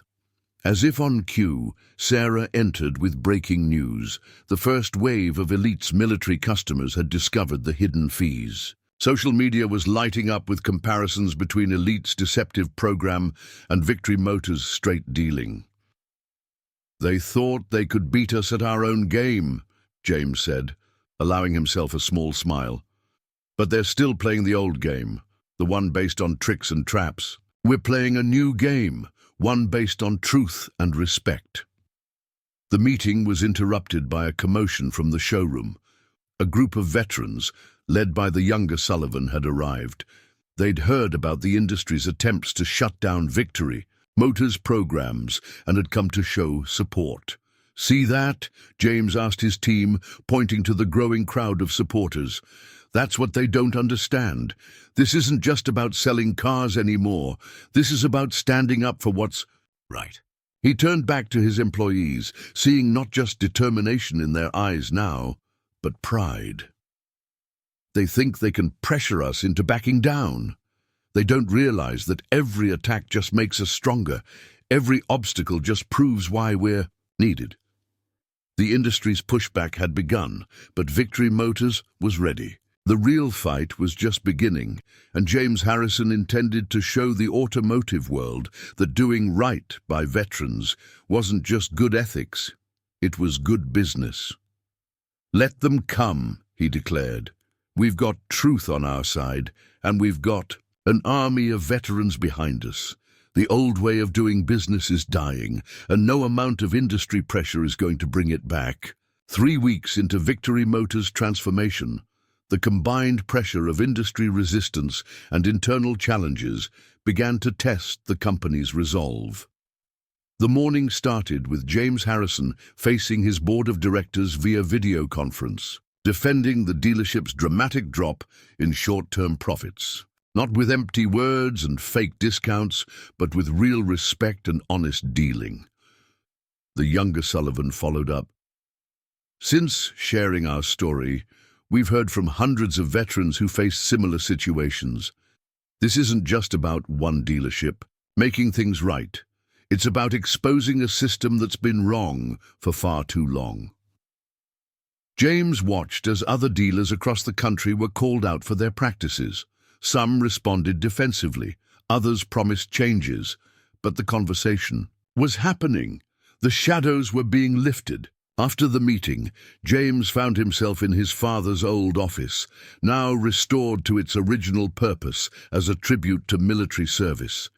The walls were once again lined with military memorabilia and photos of veteran customers. The mission, first plaque his father had hung years ago, was back in its place of honor. A knock at the door interrupted his thoughts. It was an elderly veteran, supported by his grandson. "Mr. Harrison, I saw the news. I bought a car here 3 years ago and—" "Come in," James said warmly, pulling up chairs for both of them. "Tell me everything." As he listened to yet another story of past wrongs that needed to be righted, James realized that Victory Motors' transformation was becoming something bigger than he had imagined. It wasn't just about fixing his own company, they were becoming a catalyst for change throughout the industry. The ripple effect was building into a wave, and for the first time, James felt truly worthy of his father's legacy. Victory Motors wasn't just selling cars anymore. They were changing how business was done, one veteran at a time. On his desk, a new pile of applications had arrived. Veterans seeking positions in the newly created advocacy office, eager to be part of the change. The transformation wasn't just affecting customers, it was creating opportunities for veterans to help other veterans. The old way of doing business was crumbling, and something better was taking its place. And it had all started with one undercover visit and the courage to face the truth. 2 weeks into Victory Motors' transformation, the first signs of serious resistance began to emerge. James Harrison arrived at the dealership early, as had become his habit, to find an urgent message waiting from his corporate legal team. Several competing dealerships had filed formal complaints with the State Automotive Dealers Association, claiming Victory Motors' new veterans program constituted unfair business practices.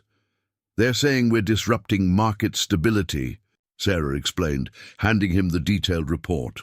"Apparently, being honest with veterans is considered an unfair competitive advantage." James was reviewing the complaints when David Martinez burst into the office, his face flushed with urgency. "Sir, you need to see this." He pulled up a local news website on his tablet. The headline made James's blood boil. "Victory Motors.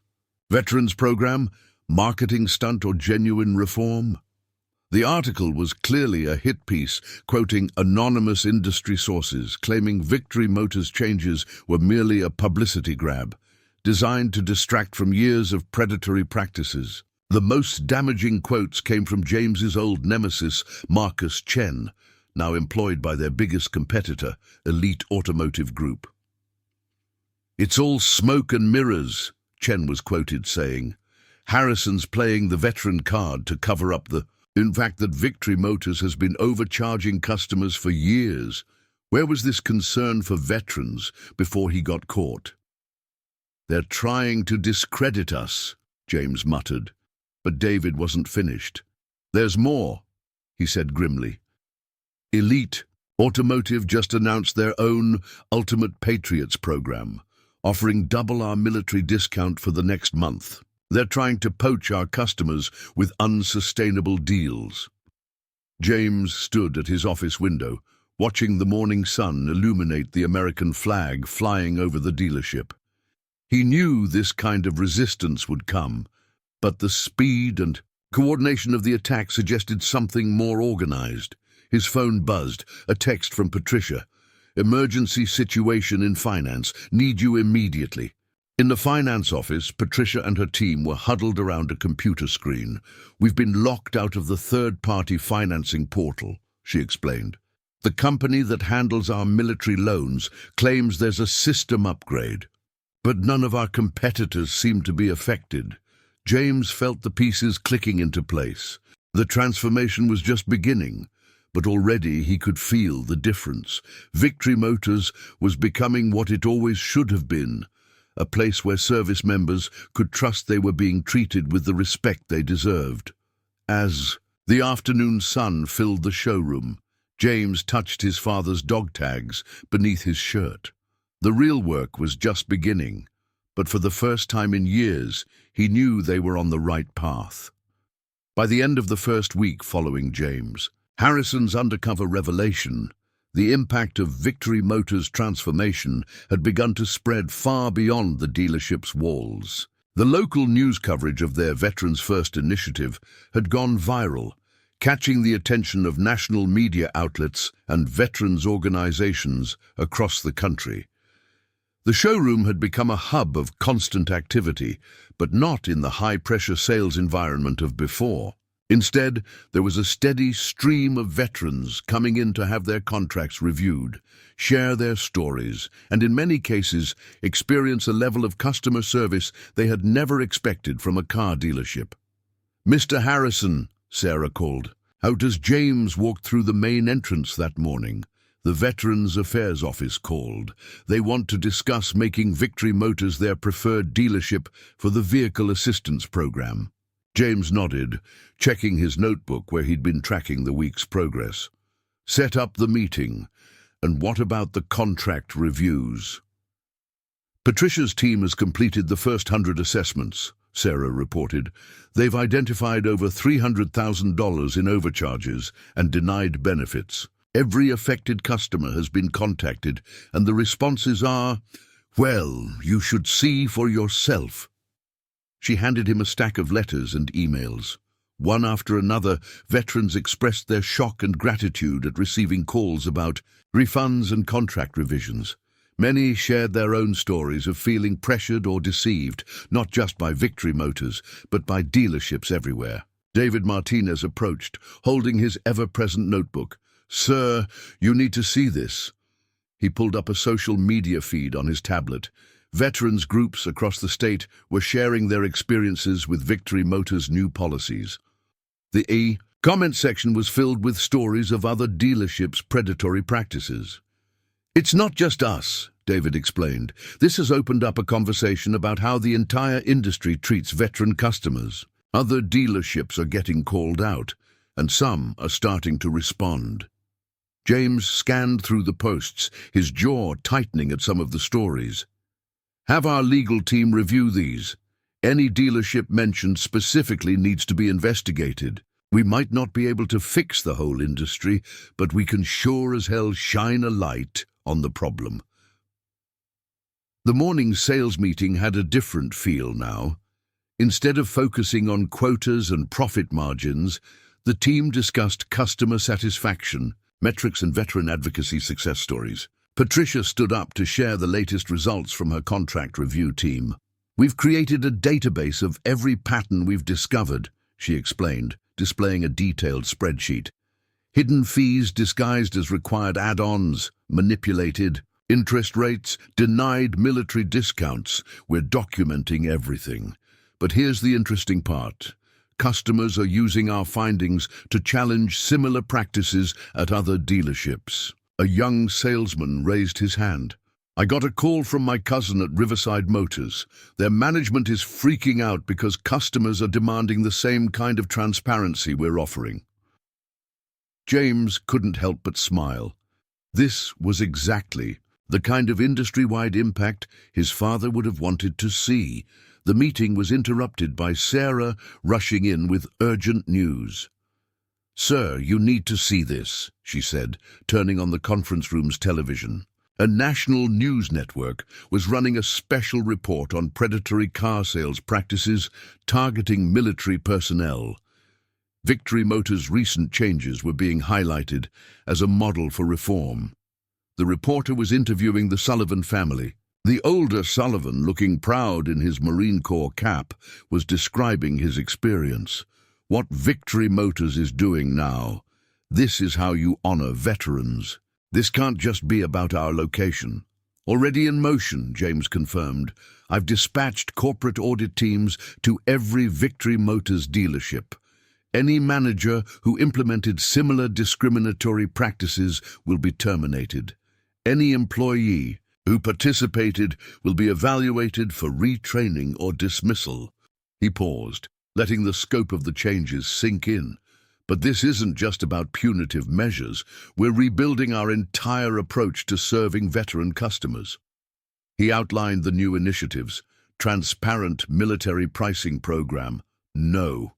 Hidden fees, no confusing terms. All discounts clearly displayed service member family support, extended benefits for military families, including deployed Service Member Assistance Veterans Advisory Board, a panel of veteran customers and advocates to review policies and suggest improvements, community outreach program, partnerships with veterans organizations, and active participation in military community events. As James detailed each element, he could see the excitement building in the room. This wasn't just corporate restructuring, it was a return to purpose.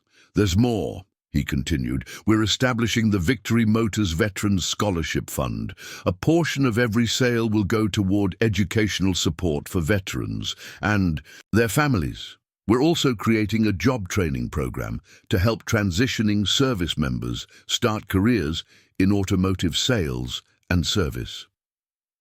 One of the younger sales representatives spoke up. What about our existing sales processes? We need to completely start over? James smiled. No, we need to go back to basics. My father had a simple philosophy. Treat every customer like family, and the business will take care of itself. For our veteran customers, that means understanding their unique needs, respecting their service, and honoring our commitments to them. He moved to the final slide, which displayed a simple message: Victory Motors, serving those who served. This, James said, pointing to the screen, isn't just a slogan, it's our mission. Every decision we make, every policy we implement, every customer we serve should reflect this commitment. The room had fallen silent, but it was the silence of purpose rather than fear. These weren't just changes on paper, they were the foundation of a new Victory Motors, one that would make his father proud. We start today, James concluded. Patricia, David, begin the contract reviews. Sarah, start the recruitment process for our Veterans Advocacy Office. The rest of you, spread the word. Every customer who walks through those doors needs to know that the old Victory Motors is gone. We're becoming what we always should have been. As the team dispersed to begin their tasks, James knew this was just the beginning. The real test would be in the implementation, in the daily choices and actions that would rebuild trust with their veteran customers. But looking at the determined faces around him, he felt confident that Victory Motors was finally back on the right path. The next morning arrived with a different energy at Victory Motors. The showroom sparkled as usual in the early light, but there was a palpable shift in the atmosphere. James Harrison had arrived before dawn, watching as his employees filtered in, noting who showed up ready to embrace the new direction and who still carried hesitation in their steps. The previous day's revelations and subsequent changes had spread through the automotive community like wildfire. By the time the doors opened, there was already a line of customers waiting, many of them veterans who had heard about the dramatic confrontation and transformation taking place at Victory Motors. First test, James muttered to himself as he observed from his temporary desk on the sales floor. He had converted Marcus Chen's former office into the new Veterans Advocacy Center. David Martinez was handling the first customer of the day, an Air Force veteran looking to trade in her old sedan. Ma'am, David began, following the new protocols they had established late into the previous night. Before we look at any vehicles, I'd like to explain our Veterans First program and all the benefits you're entitled to. He spread out a clearly printed sheet showing every military discount, benefit and service available. James watched as the veterans' initially guarded expressions softened. Those of you who want to be part of this change, who want to honor our commitment to veterans, you're welcome to stay. Those who don't, he gestured toward the door, you know where the exit is. The transformation of Victory Motors was about to begin, and it would start right here in this room with this team. The question was, who would choose to be part of it? The aftermath of James Harrison's revelation rippled through Victory Motors like shockwaves after an earthquake. The initial stunned silence in the conference room gave way to a flurry of activity as employees began to process the magnitude of what had just occurred. Some sat frozen in their chairs, others whispered among themselves, while a few began gathering their personal items, clearly having made their decision about their future with the company. Marcus Chen was the first to break the tension, standing up with what remained of his dignity. "Mr. Harrison," he began, his voice strained but still, attempting to maintain authority, "you have to understand that everything I did was to increase profitability. The stockholders—" "Save it, Marcus," James cut him off, his voice razor-sharp. "Pack your office. Security will escort you out." He turned to his assistant Sarah, who had been quietly taking notes throughout the meeting. "Call corporate HR. I want termination paperwork prepared for Marcus Chen, citing ethical violations and breach of company policy." As Marcus stormed out, slamming the conference room door behind him, James noticed a young salesman in the back of the room, nervously raising his hand. "Sir?" the young man said, his voice shaking slightly. "My name's David Martinez. I've only been here 3 months, but I felt sick about how we were treating veterans. My own brother serves in the army, and I couldn't even recommend he buy a car here." James studied David carefully. "Tell me more." David stood, gaining confidence. "I kept a private log of every veteran who came in and how they were treated. Names, dates, denied benefits, everything." He pulled out a worn notebook from his jacket. "I was planning to report it somewhere, but I didn't know who would listen." The room fell silent again as James walked over and took the notebook. Flipping through the pages, his jaw tightened at the detailed accounts of systematic discrimination against military customers. "How many others kept records?" he asked, looking around the room. 3 more hands went up slowly. A finance manager named Patricia spoke up next. "Sir, I have copies of all the contracts where military benefits were denied. I was afraid of losing my job if I spoke up, but I couldn't just let it go." James nodded, feeling a mix of anger at what had happened and hope for these small acts of resistance. "Starting now, we're going to need all of it. Every record, every instance, every detail. We're not just going to fix this, we're going to make it right." He moved to the whiteboard and began writing. "Here's what happens next. First, immediate changes." He listed them as he spoke. 1. All current military contracts under review. 2. New military advocacy office established. 3. Veteran benefits program reinstated. No exceptions. 4. Mandatory ethics training for all staff. 5. New compensation structure. Prioritizing customer satisfaction over sales volume. Looking back at his employees, James continued, "I need volunteers for a task force, people who want to help rebuild this company the right way. David, you're on it if you want to be. Patricia, you too. Anyone else?" Hands began rising across the room, slowly at first, then with increasing confidence. James noted each name, watching faces carefully for signs of genuine commitment versus mere self-preservation. "Those who didn't raise their hands," he addressed. "The remaining staff, you have a choice to make. Either commit to our new direction fully or submit your resignation by end of day. There's no middle ground anymore." A senior salesman named Tom cleared his throat. "Sir, what about our existing sales targets? The quarter ends next week and we're under pressure to—" "Forget the targets," James interrupted. "From this moment on, our only metric is doing right by our customers, especially our veterans. The numbers will follow if we focus on that." He pulled out his phone and began typing. "I'm sending an email to all Victory Motors locations right now. Every dealership will undergo the same review. Every manager will be evaluated. Every veteran customer from the past year will be contacted and their contracts audited." The scope of the undertaking began to dawn on everyone in the room. This wasn't just a single dealership correction. It was a company-wide transformation. "Sir," Patricia ventured, "what about the Sullivans? They're still waiting outside." James checked his watch. 20 years ago, he began, his voice steady but intense. "I started this company with a promise to my father, to every veteran who walks through our doors and to ourselves. That promise wasn't about profits or market share, it was about honor." He pulled his father's dog tags from beneath his shirt, letting them catch the light. "These belong to Master Sergeant William Harrison, United States Marine Corps. Every Victory Motors location flies the American flag because of him and what he taught me about serving those who served our country."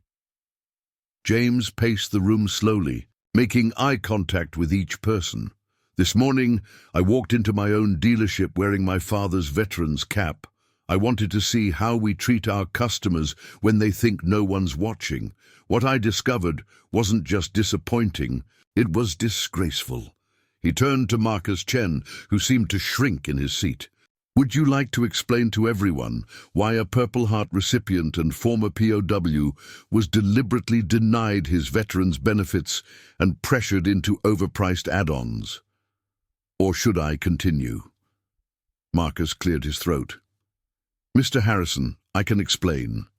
The market conditions..." "Market conditions?" James's voice cracked like a whip. "Is that what you tell yourself when you're exploiting the men and women who fought for this country? Is that how you justify destroying everything this company stands for?" He pulled out his phone, opened his emails, and began reading. "Complaint from a Gold Star widow pressured into an extended warranty she couldn't afford. Disabled veterans sold gap insurance at triple the market rate. Army sergeant denied military discount because, quote, that particular model doesn't qualify, despite our website clearly stating otherwise." The room remained silent as James continued. "I've spent the morning watching our sales staff profile customers based on their appearance, steer veterans away from our military benefits program, and treat service members like marks to be exploited rather than heroes to be honored." A young salesman raised his hand tentatively. "Sir, we were trained that the military programs were optional, that they cut into our commissions too much." "Trained by whom?" James demanded, though he already knew the answer. All eyes turned to Marcus Chen, who had begun to sweat visibly. "Mr. Harrison," Marcus started, "I was just trying to maximize profitability. The military discount program was affecting our bottom line and..." "Our bottom line?" James's voice was dangerously quiet. "Let me tell you about bottom lines, Marcus. My father spent 30 years serving this country. He came home and built a business based on honesty, integrity, and respect for veterans. That's our bottom line. Not profits, not bonuses, not sales targets." He turned to address the entire room again. "As of this moment, every policy, every procedure, every sales tactic is under review. Anyone who has knowingly participated in exploiting veterans or denying them their promised benefits has a choice to make. Resign now or be terminated for cause." Marcus Chen stood up, his face red. "You can't do this. The board..." "The board?" James laughed mirthlessly. "I own controlling interest in this company, Marcus. And even if I didn't, do you think they'd support continuing these practices once they learn what's been happening? How many lawsuits do you think we'd face if the media got hold of how we've been treating veterans?" The sales manager sank back into his chair, defeated.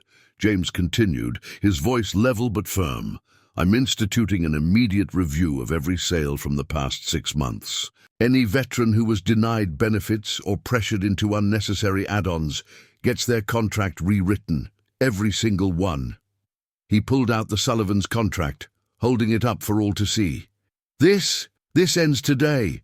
We're going to rebuild Victory Motors into what it was always meant to be, a place where service members and their families are treated with the respect they've earned." Looking around the room, James could see the message sinking in. Some employees looked ashamed, others appeared relieved, and a few seemed inspired by the return to the company's original mission. No exclusions mentioned, just a proud promise to honor those who served. My grandson printed this for me yesterday. Are you telling me Victory Motors' word means nothing? James's hand clenched involuntarily. The website content had been his personal project, a digital version of his father's promise to veterans. Hearing it being dismissed so casually by his own sales manager made his blood boil.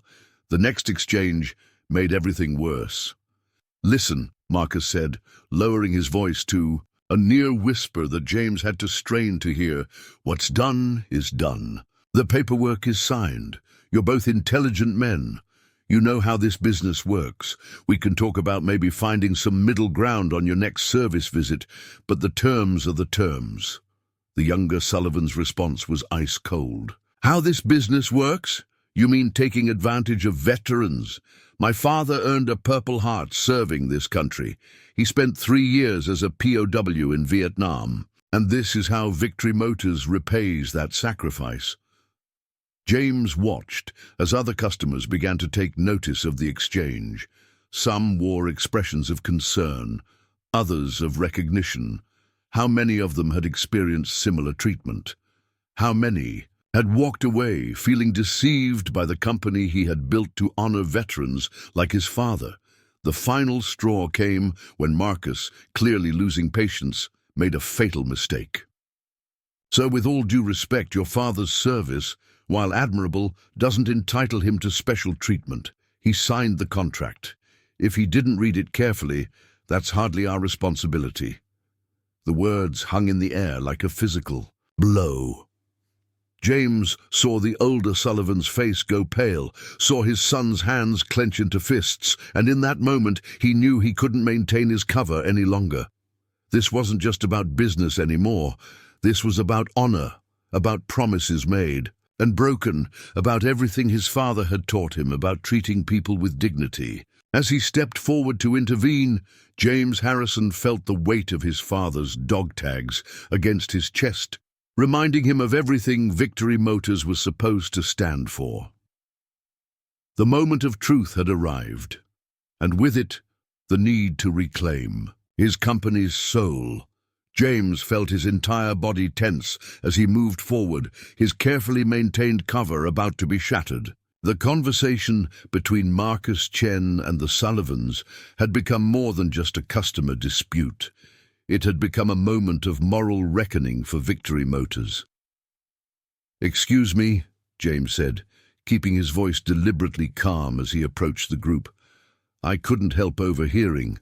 He turned to the older Sullivan, noting the slight tremor in the veteran's hands, not from fear, but from contained anger. "Sir, would you mind sharing with me exactly what happened when you purchased your truck?" Marcus Chen's expression flickered with annoyance at the interruption.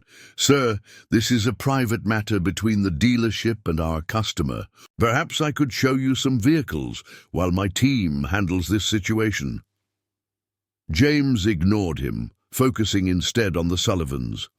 The older veteran studied him for a moment, perhaps recognizing something in James's bearing that suggested he could be trusted.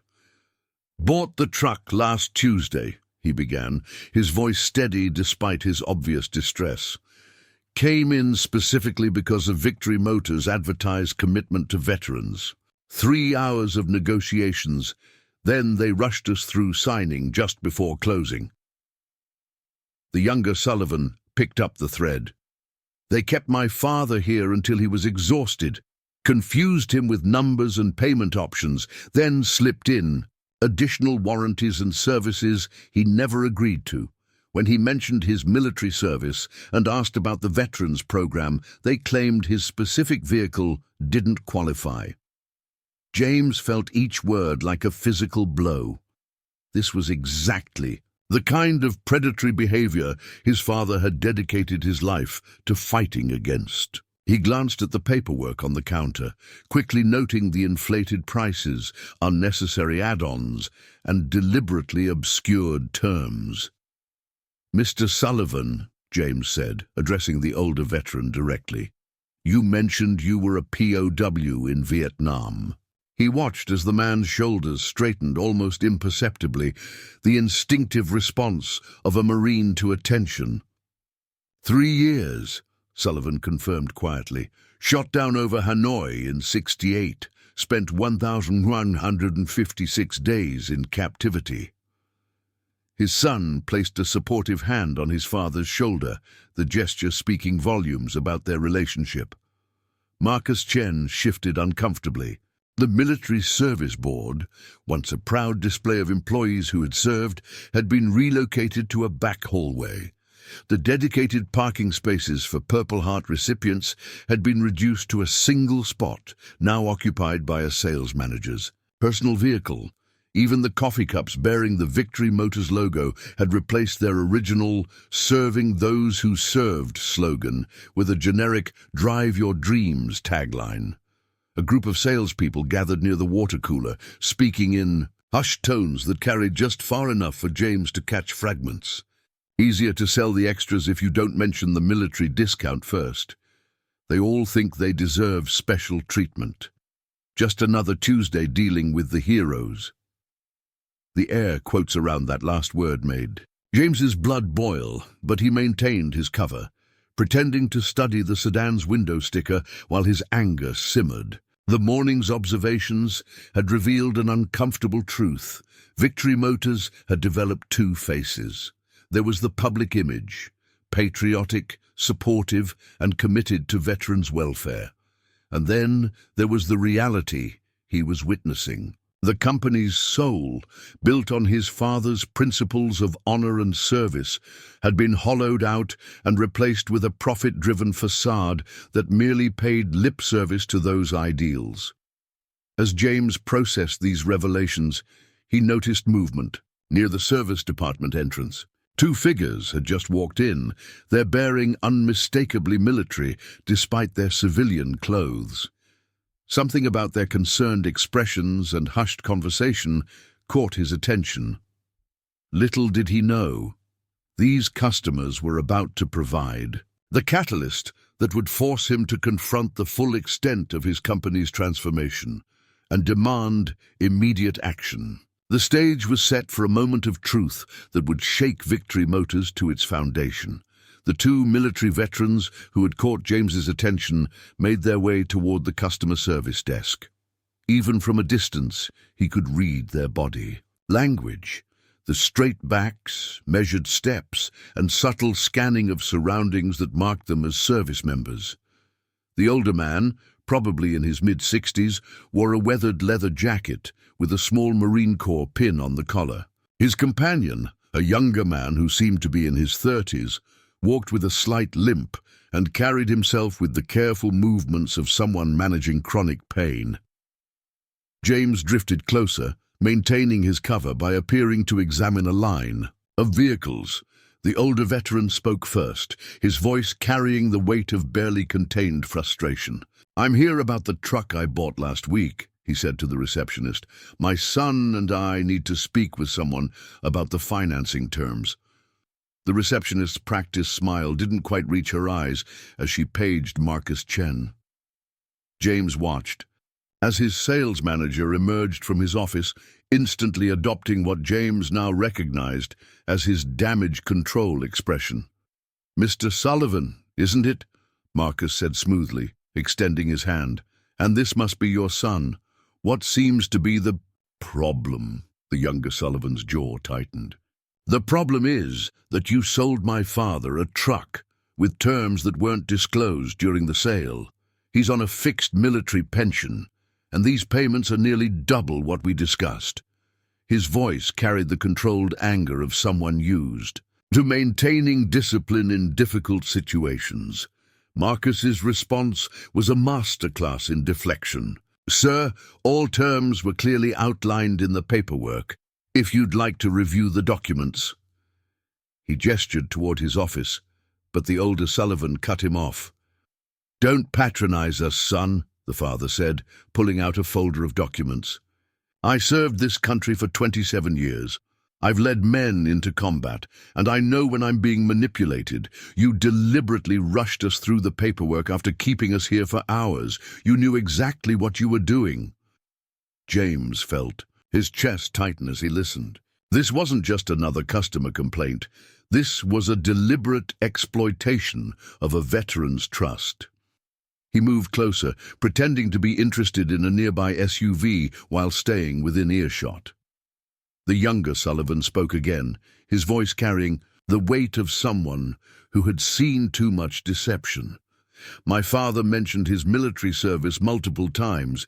He specifically asked about the Veterans Discount Program advertised on your website. Yet somehow, none of those benefits made it into the final contract. Marcus's response was practiced, almost rehearsed. The military discount program has certain limitations. Not all vehicles qualify, and with the current market conditions. He trailed off as the older Sullivan slapped a printed web page on the counter. Your own website, the veteran said firmly. No limitations listed.